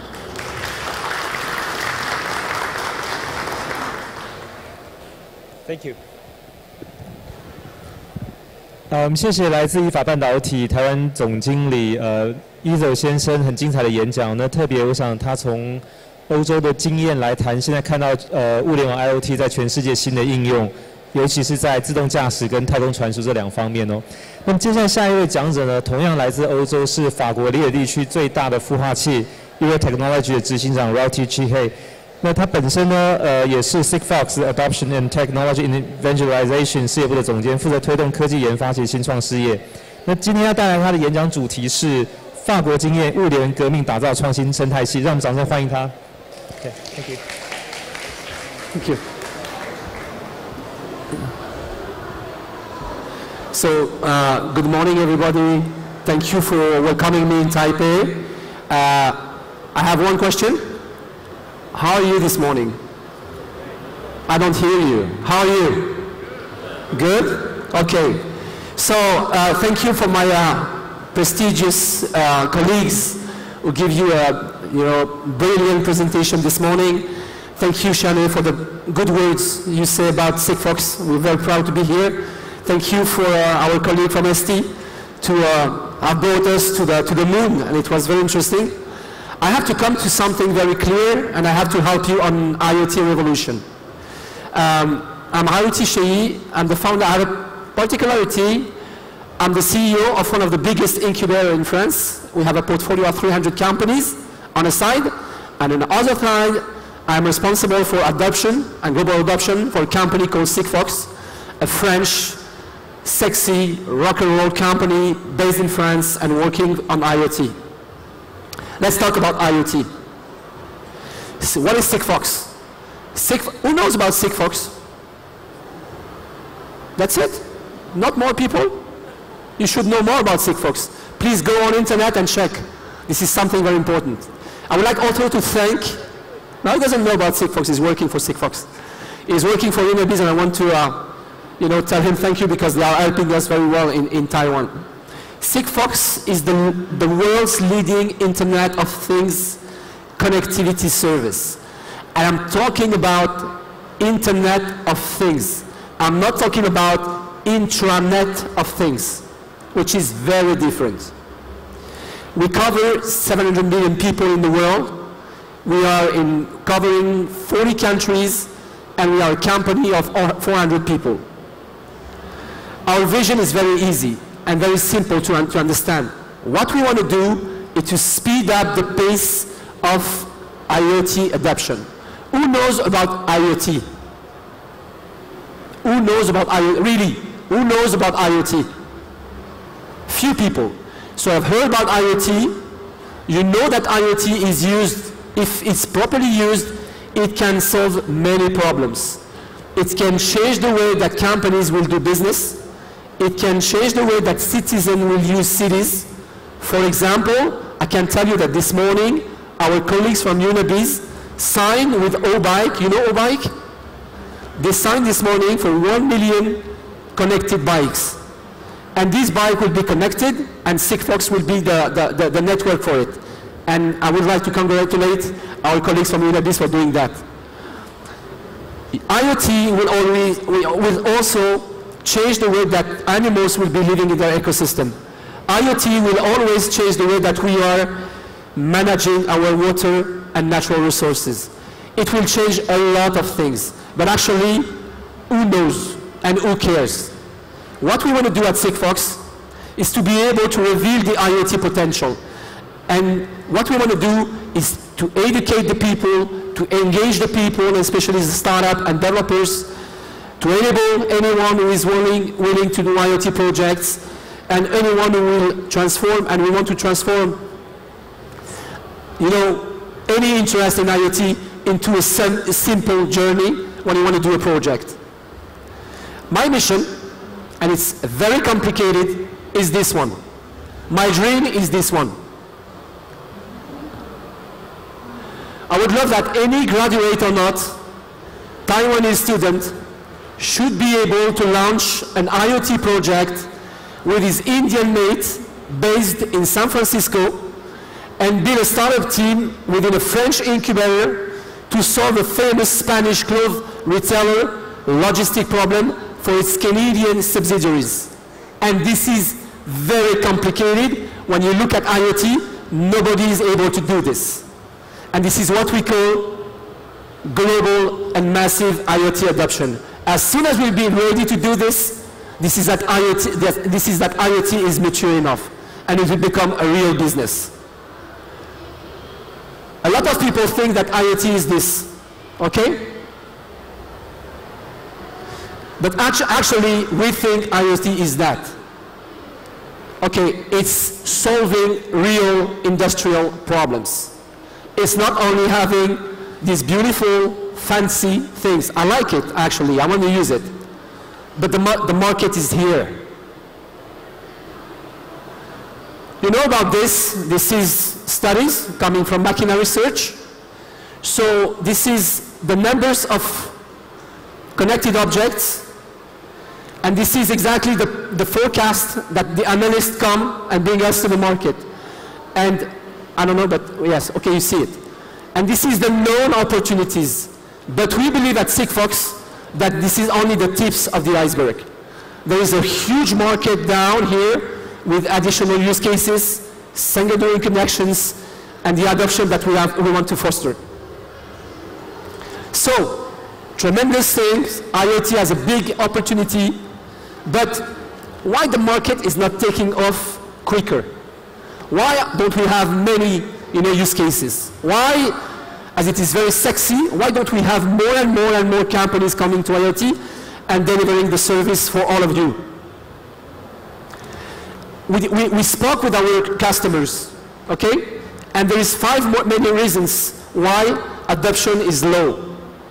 The first is global solutions. They are all looking for global solutions. The second is transparency and control in billing. I want to know when I have a device, I want to connect this device, I want to know how much will it cost and who will charge for this cost. And now, few people can do it. Battery lifetime. A lot of people, they want to use IoT, but they don't solve the battery problems, and it's a big problem. They want to have a single provider. When you have a call, when you call someone with your phone, you have only one provider. When you do something with IoT, it's complicated. You have to go through a lot of providers to solve your problem. And the last one, which is very important, And this is 50% of the discussions we have with our customers is the economics and the cost of solutions. This is why at Sigfox we decided to do very differently. Our model is this model. Sigfox edit the technology and go through network operators that go to customers. For example, here in Taiwan, our Sigfox operator is Unibiz, and is carrying the business for us, and is doing everything here in contact with the customers. And it's important, you will understand why. And the reason why it's important, it's because the model is clear, and it's supported at all steps. Today with Sigfox, you're able to buy connectivity to your local operators. Here in Taiwan, it's Unibiz. You can get one-only connectivity for worldwide. There is no roaming. You don't have to roam anything. You can get support and instructions to local customers with the SO, and you don't need to talk to all of them. For example, if you launch a project here, for example, O-Bike is launching a project here in Taiwan. If O-Bike is expanding tomorrow in France, or in Spain, or in Germany, they don't have to discuss with the local SO. It will be cared by the people here. We buy one connectivity, and it will fit everything. It's simple, it's global, and it's reliable. And this is the three main things regarding to IoT and to Sigfox. And we think we had the global and the magic formula to solve and to take the market. The magic formula is the following one. It's a global LPWA, so a low power wide area network that brings down cost and energy consumption. Do you remember the 5 reasons why we are focusing on 2 here, and I'll discuss with you, and we'll show you that we are focusing on the other ones. Required for securely connected physical devices to the cloud. This is one part of the magic formula. And the other one is, it's low energy consumption, so it's a unique connectivity solutions provided with the lowest energy consumption. This is low cost. It's very low cost to do a Sigfox project, and it's very complementary with other technology. You can do 3G, 2G, 3G, 4G, even Wi-Fi in your object, and even AD IoT today, due to the work of our partners, and especially people like ST or Advantech who are helping us. What about the cost? So we cover 4 of the 5 main reasons. The last reason is the cost. What about the cost? IoT is an ROI market.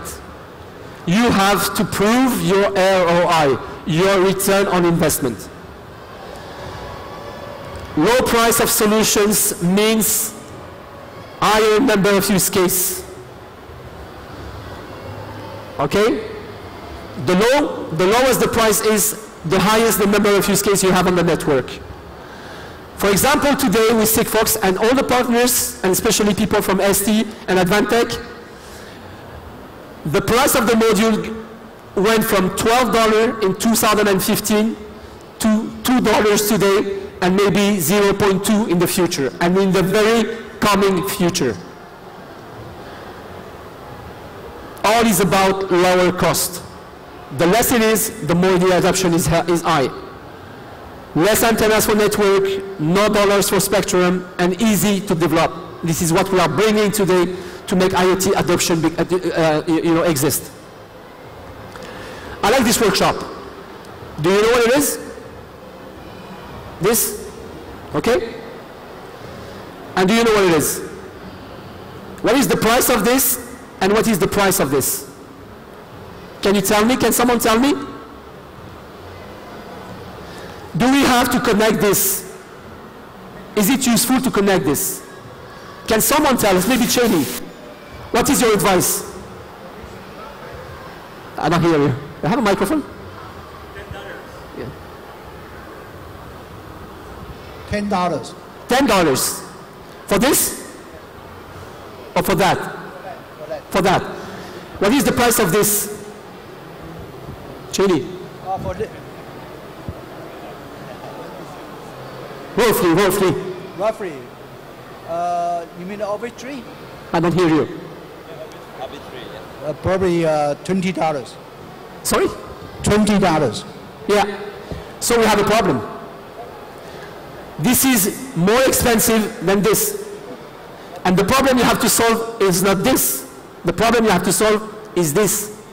So how can we do? Do we have to go in this business or not? Do we have to lower the price of this, or do we have to lower the price of that? So we have to lower the price of that. If you want to solve this problem with the number of this, if you connect this to this, it will cost too much.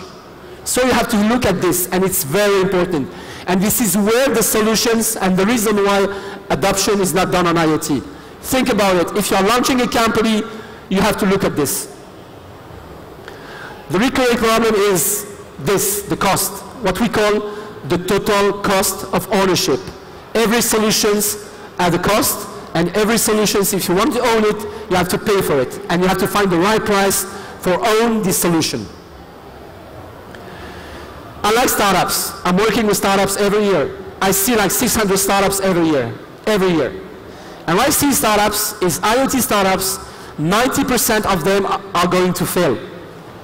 I'm not happy with this. I don't like this. I would like them to be successful. But actually the real reason why they are going to fail is they are not scaling. And they are not scaling about the price, and they are not scaling because making devices is too expensive. Selling devices, the prices are too high, so they are not reaching the market. This is one of the most common IoT startup mistakes. They want to kill a mosquito with a bazooka. And this is one of the most important problems that we have to face looking startups. I'm working with startups every day within my incubator, and the most of them in IoT sector, they are making these mistakes. They are over-developing their solutions. Remember the palette and the connected objects. It's too expensive. They are adding too much features, and at the end of the day, this is this problem. They want to kill a mosquito with a bazooka, which is too big, actually. The truth is, it's not about the devices. It's not about this, okay? I like this. This one is the perfect device. It's done by Inabiz, and it's the perfect device. With this device, which is not expensive, I just press the button, and I have access to Sigfox network, and I can solve the problem of all people in his house. You just have to push the button, and it gets services. And it costs nothing. Because they have been working on it, developing it, and raising and getting the right price point. And this is the most important thing. The problem is not on the device or the things, because we call it Internet of Things. The problem is about the data. The device is just the way to get better data. Okay? Don't focus on the objects or the devices. Just look at how the devices is going to help you on getting the data to solve the final problem. When you look at the palette, you know the palette? You're not solving the problem of the device. You just want to know how many palettes do you have on your system, and how are you going to manage the data coming from the device and solve the problem of managing the whole system. The data is the raw material of IoT. Okay? When you look at the gas and oil, the oil and gas model, you extract the oil and gas with platforms, you transport with pipelines, you transform with refinery, and then you go to sales. With IoT, it's the same system. You extract the data with sensors, you transport it with connectivity network, and then you transform within the cloud, and it gets sales. The problem is most of the company are focusing on sensors. It's important, and it's where the adoption is today. Now we are bringing new solutions, and it's something very important I will talk about later. Connectivity is just the transportation. This is what we do, actually. But we have to work also on the solutions. If plane is the way faster, we still have people doing business by using chips. Why? Because of the cost. It's longer, but it's cheaper. And each solution has its own market. You have to think about it. Think about the market you want to address when you launch a startup within IoT. For us, a good IoT project, especially in B2B, is the following one. How much does it cost to retrieve the data? And not how much does it cost to build a device? It's completely different. and what is the value of the data, okay? When you are going to sell it or to use it. And you should get this, equation. The value of the data has to be superior at the cost of the data. And if it's like this, then it's okay and you can go through your project. For example, if you take the IoT for security business, you have to focus on this. The data value is on the value, the estimated value on enhancing the perceived sensation of security. It's complicated actually. And the cost is on firmware development plus connectivity, which is easier to look at. But when you look at this, you see that it's today something that you have to focus on. So, I'm supposed to talk about revolution. I'm just talking about basic things. But for me, it's a revolution to talk about basic things. Each data has its own value, even the infinitesimal ones, even the smallest one, they have value. When you have a device, when you connect a device to a network, it generates data. Even the smallest one is very important within the global business model. And you have to consider every piece of data. The second is, the more we trend to zero with the cost, the more it makes sense to connect everything. And especially what we call the unconnected. I will tell you about this later. The unconnected. And last point, we don't care about technology and how you get your data. What we want to know is how much that costs, what is the problem that it solves, okay? Are you going to solve my problem with my old people, or with my pallet, or with my car? Are you going to solve this problem? And is it available now? Can I get it now? Can I get the information now? Not tomorrow, not in 6 weeks, but now. So think about it. How much that costs? What is the problem that it solves? And can I get it now? Is it available now? This is what you have to focus on when you are going to launch IoT businesses. I like this. Connect the unconnected. Okay? This is where today, cellular and Wi-Fi is standing. And you were talking about it with ST. It's very interesting. This is where now with you, we are going to go on these unconnected things. Envelopes, tires, pallets, not sexy things, but a lot of volumes. And why we do this? Because it's message-based, ultra low cost, ultra low power, low complexity, and global reach. And this is what we have to focus on. IoT is a massive market. If you don't have the massive market, it's not a market. Think about low cost, global reach, and this is very important. IoT is bringing also revolution within the business models, okay? And this is what we have been considering the last years. The hardware world is changing. There is less and less value in hardware. I'm sorry, I know that Taiwan is very famous for hardware, but you have to think about it, and this is why we're talking about it this morning. You have to move from hardware to innovation, hardware to solutions, hardware to services, hardware to anything, to data, and you have to think about it and to be very innovative. Sales are moving from hardware to renting, pay-per-use, and services. And now you have to move from device to IoT application store. This is the next big thing that is coming. A lot of people will be coming and creating the WhatsApp of IoT, the Uber of IoT, the O-Bike of IoT, the Facebook of IoT, and it is what we call the IoT application store that will be coming, okay? And IoT is driving these changes. For example, do you know about predictive maintenance? Who knows about it? And predictive maintenance is something very big, and IoT is permitting this. You're not selling hardware anymore. Now you're selling a service never out of service. And this is what is predictive, maintenance. If I want to maintenance this screen, I will not buy this screen anymore. Someone will be selling me like a subscription for the screen with a guarantee that the screen will never be out of service. But I will never buy the screen anymore. And IoT is changing and it's bringing things. For example, you take this, connected boilers, and this is what we do with Sigfox. So, ELM Leblanc is not selling this anymore. Okay? It's for water, it's not selling it anymore.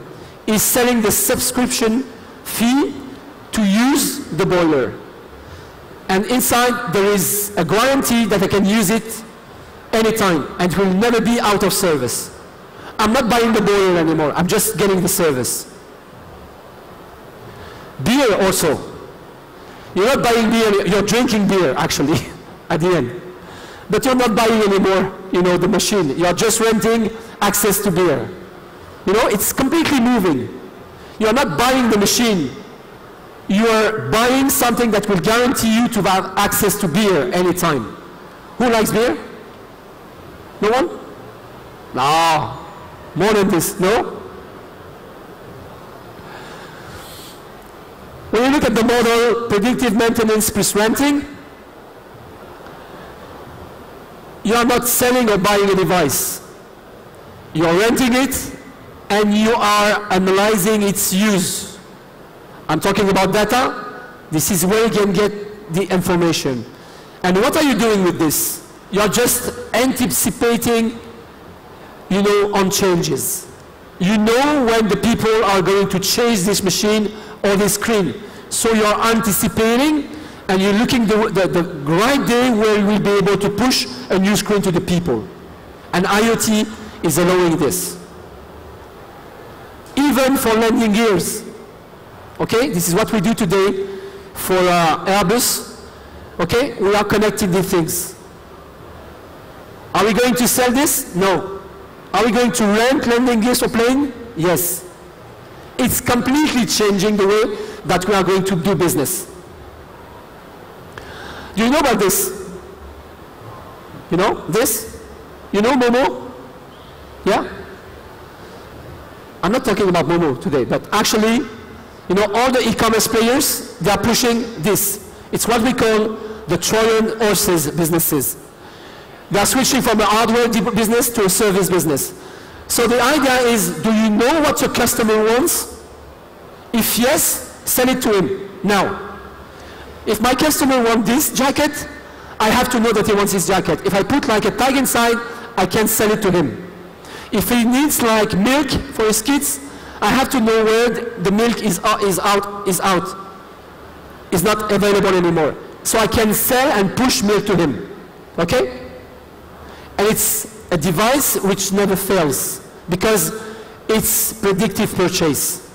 I can predict what you are going to buy. So I want to buy it for you now, and you just have to push the button, and then you'll get what you need. And it's completely changing the way that you are going to sell things to your customers. I like this. This is what we call the high-value data. The question is not what does your customer want, but when. Do I need milk now for my kids? And if I need milk now for my kids, I just have to push the button and to press the button. And you know that Google and Amazon are leading.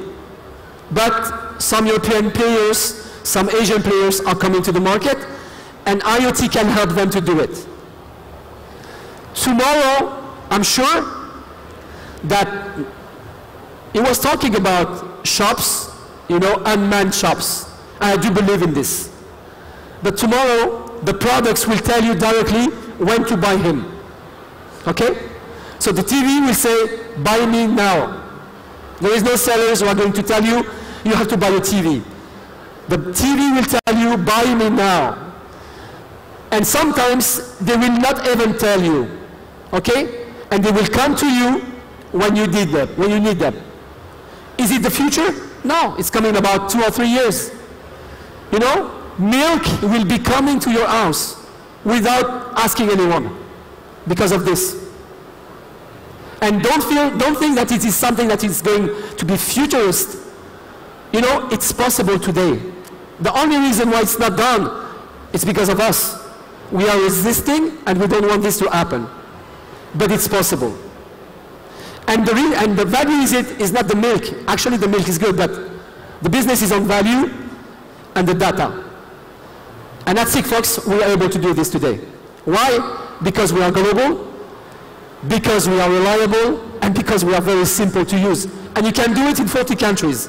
So if you want to buy a bottle of milk in Taiwan and get it in Argentina, it's possible to do with Sigfox without asking anyone, just because of the bottle who is empty. Think about it. I like this also. It's a Trojan horse in water, and we did it for swimming pools. Who have a swimming pool? Nobody have a swimming pool? Who go to swimming pool? Okay. So this device, this one, you throw it into the pool, and it gives you the water quality control, knows exactly your consumption of water and products to clear the pool, and it sells the monthly service you need. You don't have even to call someone, you know, as it detects the levels of, you know, chemical things in the water, it can send you directly the product to solve the problems. And it's not the future, it's working, and we have the device to do it. Now we are working on the data, not on the device anymore. We try to build a business model around it. You know this? You know the gas bottle? Who knows about this? Okay? Today, we have been developing with the company an automatic gas bottle replacement. And you know what? The system is free. We don't have to pay even for it. Okay?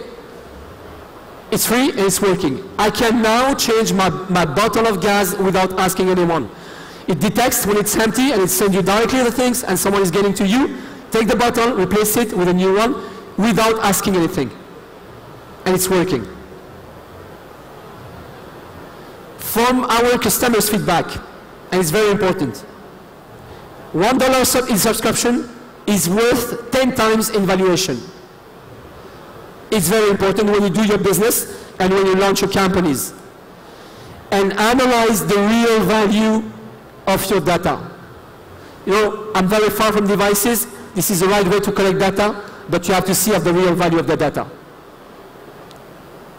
Sorry, I have to go because we are busy due to revolution. So I have a lot of things to do today, but I'm very happy to be here.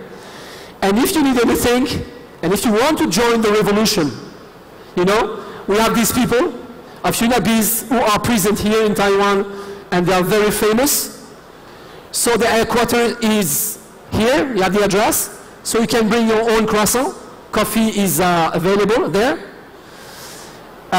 It's open 24 hours, 7 days, 365 days per year, because revolutions can't wait. We don't have time, we have to do revolution. You have a contact number. We always need to be available in case of revolutions. So we have to fight against other revolutions. And there is two people there. One is Philippe Xu and one is Philippe Zhu.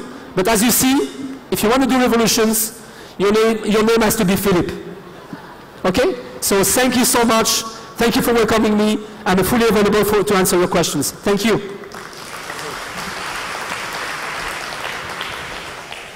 Thank you, Mr. Chehi, from Euro Technologies and Sigfox, and good luck to the revolution. Okay, I'm looking forward to.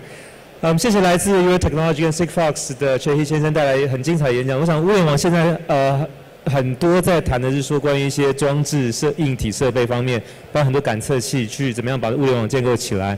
那他刚才的演讲里面其实带了另外的面向是说，将来物联网这一块的服务，特别是说从一开始的这个资料怎么连接传输，到后台的这些运营管理，就是将来其实 IoT 有可能像是我们订购像家里的水电，或者说你去转换手机的这个operator 一样，就跟随你的需要去定制啊，那你只要付费使用就好，就不是自己去建立一个自己的 IoT。我想这个其实已经不是一个未来趋势，是正在发生了。那我们也祝福他刚才提到这个革命能够尽快落实，让我们可以享受到这个便利。那接下来我们这位演讲是来自于香港环球资源创客空间的黄正南黄总监哦，那他负责目前的这个创客空间的整体目标的规划跟日常运营及策略发展。今天他带来的演讲题目是硬体新创勇闯国际市场，让我们掌声欢迎他，谢谢。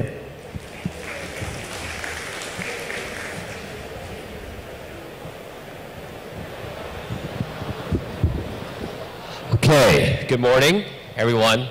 I know that I have the slot right before you guys go to lunch, but right before you eat lunch, I think you should do a little bit of exercise, get that burning calories going. So just to get a gauge on engagement in this room, can I ask everyone here to be 100% engaged and quickly raise your hand?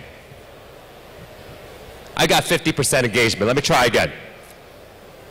I need everyone to be 100% engaged, and I need you guys to raise your hand. 1, 2, 3. All right, I got the majority of the room now. Good. Thank you, Meet Taipei, for having me here today. My name is Ben Wong, and I'm the head of Global Sources Startup Launchpad. We run a trade show in Hong Kong where we help a lot of the IoT startups get into distribution, because we feel very strongly that when it comes to global distribution, this is in fact one of the biggest problems that a lot of IoT startups are facing. So my talk today will be very much about how hardware startups do business in global markets. But just to get the advertisement out of the way, who here has heard of Global Sources? Good. I got maybe 2 hands. Now let me quickly just give you a little bit about what we do. We're a 46-year-old company. We've been kind of migrating with where the industrial revolutions in Asia has been happening. We started in Japan, went to Korea, we were here in Taiwan. We still have an office here in Taiwan. We're in Hong Kong and we're in China. And basically what we do is we help a lot of suppliers, manufacturers, startups access global markets through our distributors and buyers worldwide. And right now today we have over 1 million global buyers that represent some of the top 100 retailers worldwide in our database. We have 10,000 active suppliers on our database that actively is online, making sure that they're selling their products globally and ensuring that they are providing the right content for the right buyers internationally. But what's really important today in our speech is that for 3 years now, we've worked with over 720 hardware startups, and we've seen quite a few become successful, and we've also seen some that didn't do so well. But during this whole process, we were able to kind of get a quick few findings that we thought were very important for the hardware startup industry. So just to give you a little bit of what we've done, has anyone ever heard of Nanoleaf, the startup in Canada? No, you have to go to an Apple store, ASAP. They have a modular light. And it's very smart. Smart home is connected to your home, connected to your phone.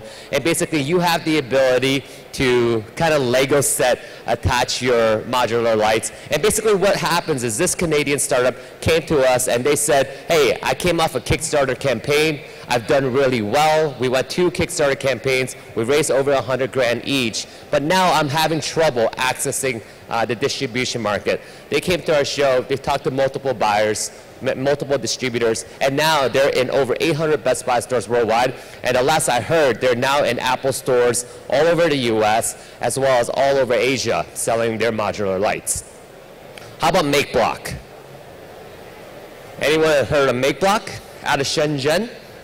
Okay, no one. Okay, so MakeBlock is a Steam product out of Shenzhen, and they just raised their Series B of $30 million US, and now they're in 46 countries. Again, we've been able to help them identify the real distributors and buyers worldwide to help them really be in stores.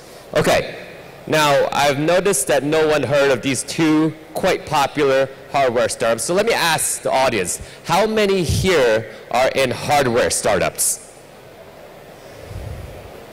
Okay, how many here have friends in hardware startups? Okay, good. So I guess the point here today is we really have seen the realities in the hardware startup ecosystem, and we know for a fact that there are some fixes as a hardware startup to ensure that you get a little bit more successful in running an IoT startup or a hardware startup? Because as we all know, only 3% of hardware startups worldwide make it to the 3rd year. That's only 3%. Okay? And who have seen this CB Insight report that was just out recently? Man, I'm giving you guys so much info. You guys will take me out to lunch later. All right, so in CB Insight, you guys have heard of Jawbone. You've heard of Enjoy, Juicero, Fuhu, Pebble. All of these are very famous hardware startups. They were the darlings of hardware IoT startups. But recently they folded. And the CB Insight have basically concluded based on the numbers of hardware startups that they've been working with over the years. And they've basically concluded 4 major points. Why do hardware startups fail? Number 1, lack of consumer demand. I can tell you that that is true because none of you guys heard of Nanoleaf or MakeBlock. Number 2, high burn rate. They're spending a lot of money in manufacturing. They're spending a lot of money on their marketing. Number 3, lack of initial interest after crowdfunding. And number 4, product strategy mistakes. And all of these, I swear to you, are real because we see it on a daily basis of why hardware startups are not able to take the next leap. But again, as I have mentioned, in our experience of working with over 700 startups, we've basically included 5 points. And I call it the 5 points that are not so secret ingredients to help you get a little bit better when it comes to accessing global market. Who knows The Rock? Dwayne Johnson. Oh, you guys know The Rock, all right. If you smell, oh, no. All right. Okay, next. Rule number 1, very easy. The rule of not so secret number 1 is understand the distribution channels. So who here knows the product adoption cycle? All right. Education. So very easily, the first step for an IoT startup, just to get customer engagement or just to get the first round of funding when it comes to scale, they usually go to Kickstarter or they go to Indiegogo. And they basically have been able to get customer validation and show their investors that, hey, you know what? People like my product, they've invested in my product, and now you should put a little bit more money in me. But then after that, they typically go, okay, well, now that I've done crowdfunding, I've done my first batch production, I will in fact now have my Shopify website and continue to sell online. But then sales online will slowly deteriorate. And what do you do for the next step? And typically we'll tell them, hey, start looking at boutique stores because you're an IoT startup, you're introducing emerging product categories. And then once you've hit the right stage, then go to the big box retailers. Why? That's the product adoption curve. And you really have to cross the chasm. Who has read the book, Crossing the Chasm?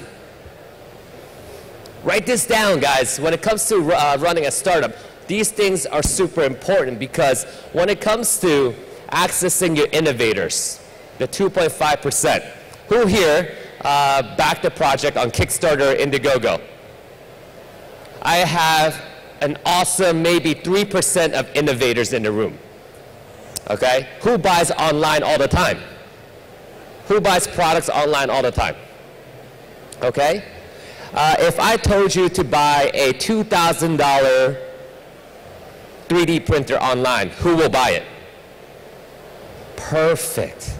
And does anyone know why there's so many people that are not really spending that type of money online? That's because you are basically starting in the early majority group and the late majority group. And that's where the mass amount of consumers are. They still have to shop offline. They still want to make sure that your product and your technology is mature in the market before they're willing to cash out $2,000 online. They want to be educated. They want to step in a store where someone can stand there and go, hey, let's just give you an example. My favorite example is if you were to ask an older friend, a senior citizen, your mom, your dad, to buy a 3D printer online, they're going to go, what? No way. I'm not going to buy that. I'm not going to put $2,000.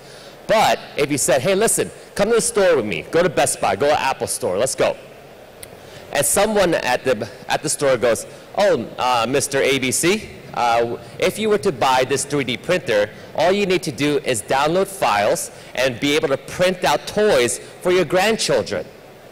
Suddenly, the mentality changes because someone's there to communicate to you at the early and majority stage to be able to sell. Because the reality of it in the market today, even though we all talk about online sales, is still worldwide representing only 10% of consumer spending. So where do you put your bets on as a hardware startup? Number 2. When it comes to running a hardware startup, and this is so important. So all those friends that raise their hand that have friends in the hardware startup community, number 2 is super important. Nail down pricing and markups. Not margins, markups. Because when it comes to pricing, especially if you're trying to sell to an offline channel, you can't just go and, you can't fly to Minneapolis in Minnesota, and you can't go, knock, knock, knock, Mr. Target, buy my product. You can't do that. That's not how the world works today, unfortunately. The distribution channel market is still very traditional. You still need a middleman to help you access offline distribution. You need a buyer, a distributor, an importer to help you manage that whole process because you're a startup. You're not really running a fast-moving product, so you can't get access to Target right away. You will eventually if your product is really good. So, BOM. Bill of materials, how much it costs to make your product. FOB, free on board, when your product gets shipped to the port and gets shipped to the buyer. Then a distributor, the buyer, will need to mark up the FOB price 40 to 50%. And once they mark it up, the retailer will buy at that price, and they mark it up 50 to 70%, and that's your MSRP price, your retail price. Let me go over here to retail price and how important is it to talk about retail price, okay? So we have a lot of people that go, you know what, maybe I could sell it online cheaper, and then I could sell offline a little bit higher. And then if you do that, every buyer and every retailer will laugh at your face. The reason being is that, you know, in the reality of when it comes to the consumer market, more and more people are buying online, and the retailers do not want to be in competition with your online price. Okay, let's do another example. If you're selling your product in Hong Kong for 100 Hong Kong dollars, and you decide that in America you want to sell it for 200 Hong Kong dollars, oh my goodness, again you made a mistake. You have to be able to maintain your MSRP price at a standard rate globally because there are people that will go and still buy it in a Hong Kong website and ship it to the US. There are so many fulfillment services in the market that can help you do that. And when you work with a true retailer and a true distributor, they work on keystone pricing.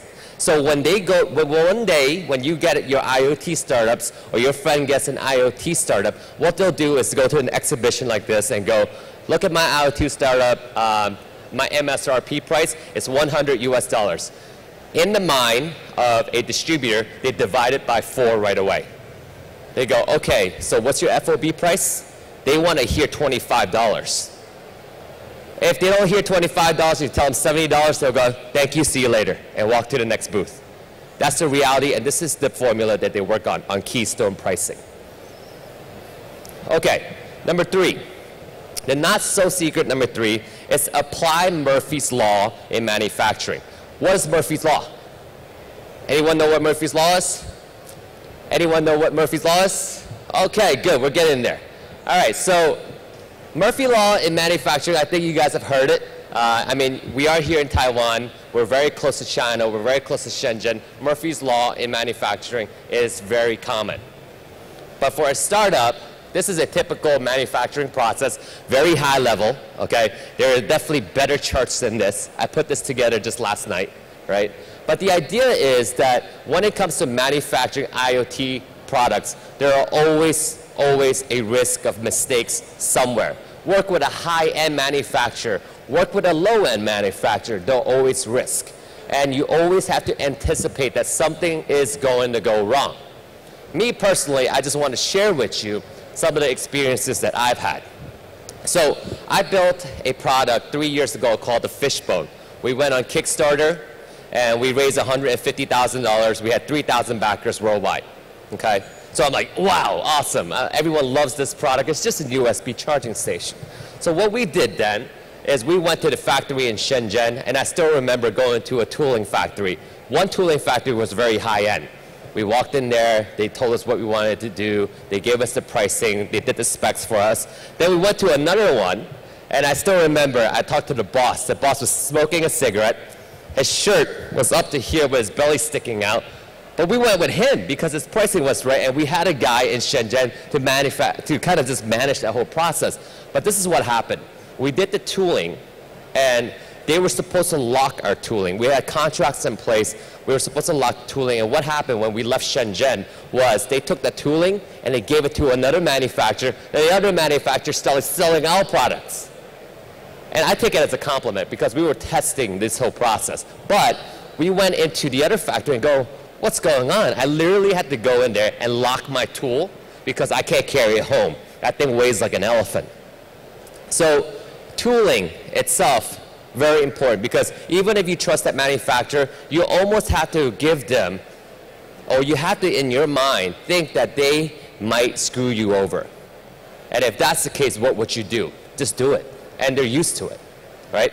Another situation that we had was in the function test and QC. I still remember I went to a third-party QC company and said, all right, we'll pay you $200 US to do a one-day QC process of my factory. And that morning when I went to the factory, guess what happened? My QC guy walked out of the car with my factory boss.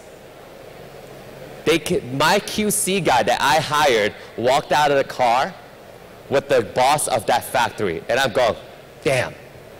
That's it, because he was obviously getting a cut. He was getting paid or doing something so that he can give you a good report that this factory is okay, right? And that was the reality of it. And for me, I was an amateur, and I learned this afterwards because what happened with our Fishbone product was a lot of USB sockets deteriorated very quickly. And in packaging, and I'll talk a little bit more in packaging in my following slides. Not so secret number 4. Show a comprehensive marketing plan. I'm not talking about your 4 Ps, right? I'm not talking about just a simple marketing plan, right? You still do have to talk about, and you have to be able to articulate your demographic, who do you want to target, your ideal users of your product. You still want to be able to provide a very clear marketing strategy on your online and offline to your customers, to your distributors, to your retailers. And you have to be able to provide a very professional website to show that, hey, we are legit. We're a legitimate company. But actually, an afterthought, where 90% of your customers will be, is offline marketing. In offline marketing, when you're in a store, how do you apply the 6-foot rule and the 3-foot rule? The 6-foot rule and the 3-foot rule. From 6 feet away, can you get a customer in a store to be engaged with your product? How do you do that? And from 3 feet away, how can that person grab your product and look at it and convert? Can you provide marketing materials in the store from 6 feet away and 3 feet away to ensure conversion? And that, you know, some of these things are just kind of painful. And I marked before, my experience with packaging was painful. Because when it comes to shipping products in your packaging, every retailer has their own specifications. Just look and Google Walmart's packaging requirements and Target's packaging requirements. They're very different. And what does that mean for a startup? You have to create multiple types of packaging because they might just want to hang it in the ear-roll hole to right here. They might just want you to create an in-store display and give you 1 square meter. They might want you to do buntings because you're close to a holiday. Because in the USA, 70% of consumer spending happens around Christmas. 70%. And if that's the case, then you have to start looking at holiday packaging. Holy crap, you need packaging human resources and human capital. Number 5, don't be a one-hit wonder. Okay? I don't know if you guys have experienced this, but you've probably seen hardware startups that have stuck with one product for 3 years. Right? When it comes to working with a retailer, they don't want just to work with one product and put it on a shelf by itself. If you walk to an electronics store and you see an Apple product, you'll probably see the Apple MacBook, you'll probably see the iPhone, you'll see all the different lines and SKUs of Apple products. Same thing with Samsung. When you go to a Samsung area, they'll have different SKUs of Samsung products. So if you go to a big retailer, am I just going to see startup ABC one SKU product? Because when you work with a retailer or a distributor, what they will want is, okay, I love your product, I love your pricing, I love your marketing. What's your next SKU? Suddenly, your company has to go, whoa, wait, I need to do R&D for my next product? And I have to do it in when? In 3 months? Right, so actively you have to have and be able to show your product pipeline to be successful. And those are the 5 rules, and I hope you guys can remember. But if not, in summary, number 1, you have to understand the distribution channels and the adoption cycle, how mature your product is, and at what life cycle, and where do you access, and what's the right distribution channel for you to access. Number 2, nail down your MSRP pricing and nail down your FOB pricing to ensure that you make enough markup for your distributor and retailer. And the one thing I didn't mention is called MAP pricing, MAP pricing, to ensure that your retailers don't go under a certain price. Number 3, apply Murphy's Law in manufacturing. Number 4, show a comprehensive marketing plan, and especially where 90% of your customers are, and that is in a retail store.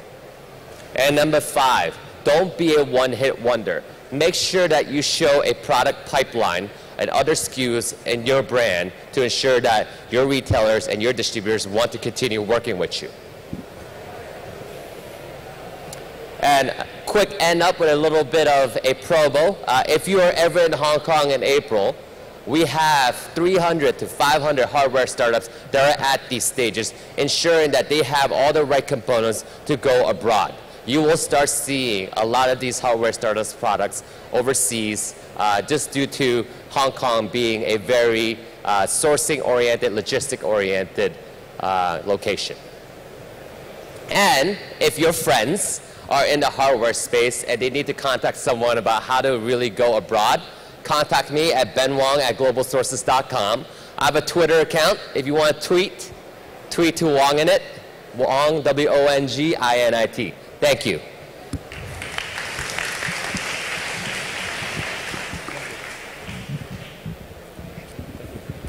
好，我们谢谢来自 Global Sources 的黄正南总监带来很精彩的演讲。我想特别针对就是说做硬体创业的新创公司，怎么样从一开始的定价、找通路，以及就是说怎么确保你的供应商的生产的品质的控管，以及就是行销，还有就是说你的产品的多样性。我想都提供非常好的一个观察跟经验哦。那讲到了非常多事情，只有一件事情不对，就是他这场演讲并不是午餐前的最后一场哦，午餐前我们还有一场。OK， 那么接下来介绍的是来自台湾西门子总裁及执行长Erdo，他过去曾经有多年的实务经验哦，曾任越南西门子总裁及执行长及中国西门子江苏省总监以及中国西门子的副总裁。那他今天要带来的演讲题目是德国观点：开放式云端平台引领工业物联网转型。让我们掌声欢迎Mr. Erdo from Siemens. Thank you.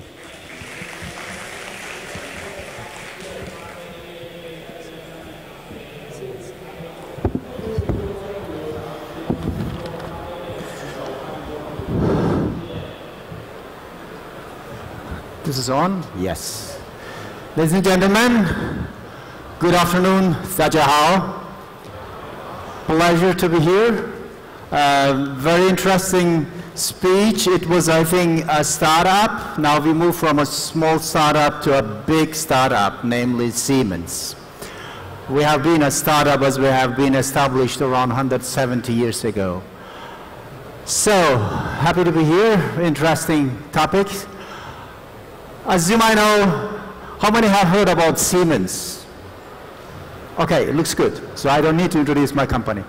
So most of you have heard once at least about the name Siemens. Siemens is the leading company in digital solutions. We are providing to our customers in different segments products and solutions for their applications and to help them to manage the digital transformation.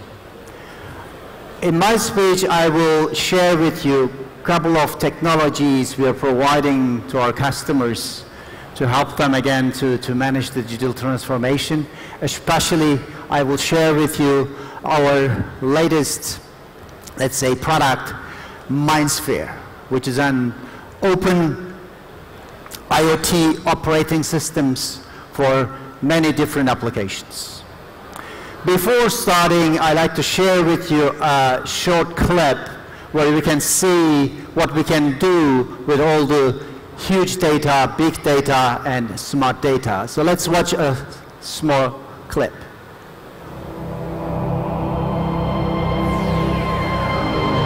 Our world is becoming ever more connected. Billions of intelligent devices and machines generate massive data, bridging real and virtual worlds. Complex data now play a crucial role in the way we move, live, and work, the way we plan, and create products and services. Turning the vast amounts of data collected every day into value is a key success factor for companies, economies, and entire societies.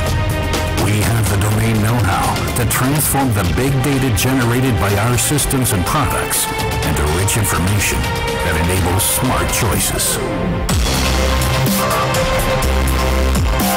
Our data-driven services monitor power plants to guarantee reliable energy supply. Our software and IT solutions teach wind powers how to produce more, and our building management systems teach buildings how to consume less energy. We enable our customers to intelligently automate processes across the entire life cycle of their products. And by simulating real-world objects by means of digital twins, we help them optimize their manufacturing processes. Our intelligent traffic management systems help moving people and goods faster, safer, and with less CO2 emissions. And we develop sophisticated medical imaging systems that help doctors make better decisions faster.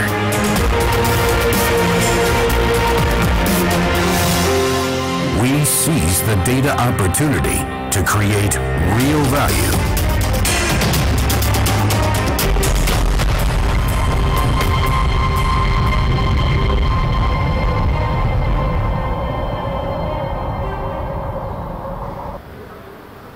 Right, we seize the data opportunity to create real value. And indeed, a lot of value will be created with data. And as you can see the statement, the next $1 trillion will be earned with data. That is, in fact, the true statements. And digitalization is changing all of our life. A lot of industries have been changed in the last years, and it will keep changing. The communication industry has been changed, and many others, like I am showing in this picture. In the past, we went to the bookstore to buy books. Today, we don't need. We can do it on the internet and order via Amazon, for example. Or in the past, we went to the music store to buy CDs. Today, we don't need. We can, go to Spotify for getting music. Or Yellow Pages, where we needed to look at to find some carpenter, for example, or other suppliers. Today, we can do it in the internet and find suppliers for our needs. And also in the transportation, in the past we were calling taxi. Today we can use Uber or Grab to order taxis. So that are different, let's say, segments, verticals, which has been changed through digitalization. And digitalization makes also its way into other industries where we didn't count with it. And like in manufacturing industry, today products are equipped with sensors and microcontrollers, which gives us new ways of functions of products which are creating new types of applications, again, from mechanical components to smart integrated systems, or from traditional materials of production today, new kind of production processes like 3D printing. We can print components, highly complex components today with new technologies. And also today, in the past we had just one type of product for many areas. Today we can, specify our needs and get our personalized products. So that is all possible, again, through digitalization. And we are, as customers, of course, also demanding more and more faster time to market. Speed is an important thing. If I order something today, I want to get it tomorrow. And flexibility. We want, again, different variants, and I like to have, again, my own product, and you want to have your own product. So this needs also a big flexibility in manufacturing. And as always, I need a high quality. If I get a product, it has to function with a high quality and efficiency. It should be, cost-effective and energy efficient and many more. So that are elements we need to consider in our manufacturing. And last but not least, we should not forget security. It's an important aspect which we have to consider also if we do manufacturing. So those are important requirements to manufacturing. And we are having, through technologies, a lot of changes in the way of how we design our products and the way how the products come to life. We can use, for example, intelligent software to build models, so-called twins of our products. And today's product needs also systems of systems approach, because many parties, many elements needs to be considered in our product design, or the way how we manufacture products. Today, products can communicate, within the manufacturing side with robots, and robots are communicating with others to help to run the manufacturing in a more efficient way. And as I have mentioned, we are talking about additive manufacturing, 3D printing, for example, new ways of how we realize products, and also changing the way how products evolve. I can get from a running product through sensors information about its performance and optimize my product, respectively my production. I will come back and give you an example. And again, we need to consider and embrace the new technologies, and we say we have to digitize, in fact, the whole value chain, from idea creation, realization, but also utilization. And here we have to link all the different steps we are having in manufacturing, from product design, production planning, production engineering, and production execution and services. This all needs to be considered as one whole value chain, and we need to have also ways, tools which can help us to link those different steps and help us a seamless communication between different steps, but also help us to have, let's say, different parties involved in an efficient way in those different products. And as I have said in the beginning, we have to help to get those different steps optimized and help us to give us an efficient product on one hand, but also innovative life cycle. So those are steps we need to consider, and we as Siemens are providing to our customers products, software products, which can help them to design their products virtually, to test virtually, respectively to design the manufacturing side, the production side, and simulate different steps in product design, in manufacturing, and help so to run the processes in a much faster way. Again, faster time to market in a more efficient and flexible way and with a higher quality.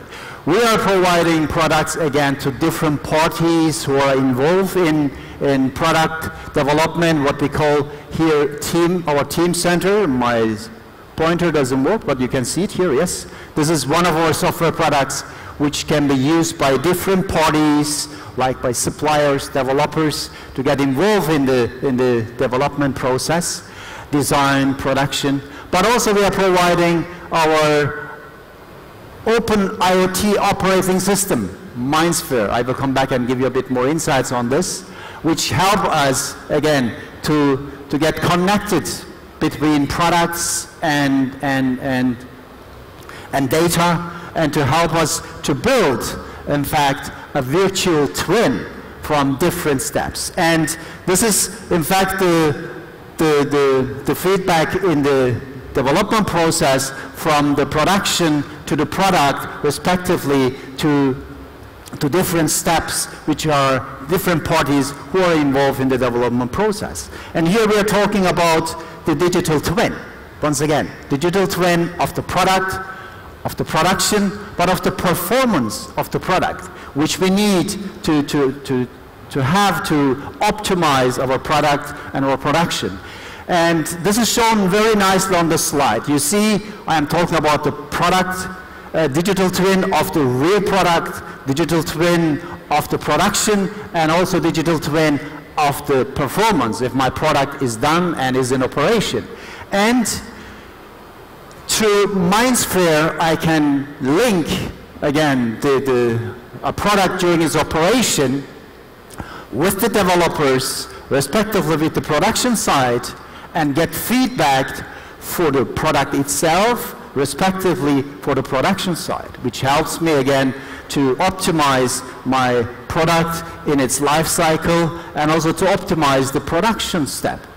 And that are, I believe, important elements in manufacturing. And once again, digitalization helps us to optimize all those different steps in manufacturing. And the product solution, what we are offering to our customers, is called Digital Enterprise Suite. This is our unique portfolio for helping our customers to master the digital transformation. As I have mentioned, it helps with the green bubble. This is the product lifecycle management block. It helps our customers to design the products, to design the production side, to help to simulate the different aspects in those steps. Then on the middle part, we are providing software solutions which helps our customers to manage the operations in a production side. And on the left side, totally integrated automation, which helps our customers to design but to run the automation of the manufacturing side. So this is the whole package which we're offering, our Digital Enterprise Suite. Of course, as I have mentioned, you need a collaboration platform which is called Team Center at the bottom of the picture, and the MindSphere. This is the open IoT operating system, or a platform which helps us to provide different kinds of solutions and applications, which I will introduce in the following. So, again, this is something very, let's say, unique, and I think we are the only company having this kind of solution which help us, but also our customers, to link the physical products with the data generated from the products, and with this provide different kinds of solutions and from different kinds of parties. I will come back to this. For this, I have a short clip to introduce and to give you a bit more insights about MindSphere. Let's look at the clip. Digitization has long been ubiquitous. Billions of devices produce vast amounts of valuable data. However, only a tiny fraction of it is used and intelligently analyzed in the industry. As a comparison, smartphones have just a handful of sensors, while a single industrial motor, for example, already has about 2,000 data points. So, there is a large wealth of data, but the question is, how can it be put to good use? The answer is MindSphere. But what exactly is MindSphere? as an operating system for the Internet of Things, with open standards and open interfaces, MindSphere is something of a Swiss Army knife for all connected machines and devices, regardless of the supplier. Their data is selectively collected at configurable intervals on the MindSphere platform, where it is available for further evaluation. Of course, that comes in accordance with the strictest cybersecurity standards, and only for authorized users. The bottom line, the data can now easily be linked and brought into relation with each other in order to obtain new insights that have been unimaginable before. There are apps available for precisely this task in an ever-expanding pool of apps, both from Siemens and third-party suppliers, and, if you want, even from yourself. Companies can optimize their products by evaluating how, where, and under what conditions their product is used. These insights can immediately be fed back into the production and design process to make the product more efficient and more practical. The advantage? You obtain concrete application data from real assets, virtually in real time, and you do not have to resort to generic test data. Cities and entire societies can also profit from MindSphere. Huge amounts of data are generated in the proactive maintenance of trains, the optimization of traffic flows, or with decentralized energy systems. And all these data sets can now be combined with each other and provide completely new insights. With MindSphere, we put that wealth of data to good use. This allows highly innovative business and service models to emerge and has the potential to decisively influence the world of tomorrow.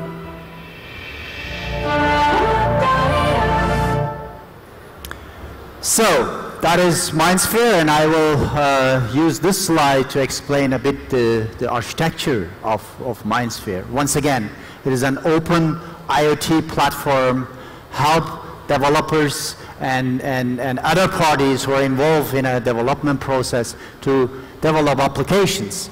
Let's start with the bottom. So we have at the bottom the physical world. My pointer doesn't work. The physical world contains machines, devices, drives, whatever we have installed at customer side, who are running and equipped with different sensors which are generating data, which we will need to build applications. And those data are connected through the Mind Connect, which you can see here, through different devices. It's okay, it's okay. It's okay. Let me change my, maybe this works better. No. No, the problem is the monitor. Are you sure this works? Okay, fine. Let me see. So, once again, Mind Connect is the interface to the physical world that are little devices which helps to connect to the physical world, which takes the data from the sensors and put into the cloud, which is the MindSphere, again, an open IoT platform. We call it also an open IoT operating system. We use the term operating system to emphasize that we can develop application on this operating system, like you do applications on another operating system like iOS or Linux or Unix. Hey, this is not what I want. So, then we have the so-called Mind apps. So there is another interface, we call it, by the way, Southbound API, Application Programming Interface, which defines an interface to the application. So you can access to the data via a defined interface, get from the cloud, and write your applications, which are so-called Mind apps. So, again, I have the defined interface to the data, which is stored in the cloud, in MindSphere, which are received from the physical world, and provide different kinds of applications to different kinds of sectors, respectively verticals. So this is the architecture of MindSphere. Once again, it is unique, and we are proud to have it, which will help us again, to seize the data opportunity to create new kinds of applications in different segments. In the following, I will share with you a couple of applications, what we can do using MindSphere and providing products and solutions. So let's see whether it works. Yes, it works. So first, we can look inside a product during its performance, that is also called performance twin, as you might remember, and get the data from a running system and analyze regarding product performance and take actions. I can decide on maintenance intervals, I can decide on different aspects of a product. So that is one of the applications. Get the data from a running product, pass it through cloud to some service center where people can take actions. Or I can monitor certain sites where I can put sensors which can be put into the cloud, and I can have a monitoring center where I can watch what is going on certain sites. So this is another area of application, and I can of course identify threats or security loopholes in crucial areas where I'm running certain applications. Or I can have, let's say, predictive maintenance for running machines like trains. There's a high-speed train, for example, where you have a lot of sensors on a train which are creating data which can be put into the cloud in a service center. People can analyze the data and decide on maintenance intervals or on different aspects of a train, for example, which can help us, of course, to have a better availability and reduce operational risks of trains. So this is another area. Or buildings, where we are living, consuming a lot of energy and spending most of our time. So you can also put sensors and put the data into the cloud regarding climate, regarding energy consumption, regarding air quality, and then you can also take actions based on the data you're creating regarding the energy consumption of a building, for example. So this helps us to increase the energy efficiency of buildings. And we have a great example, by the way, in Taipei.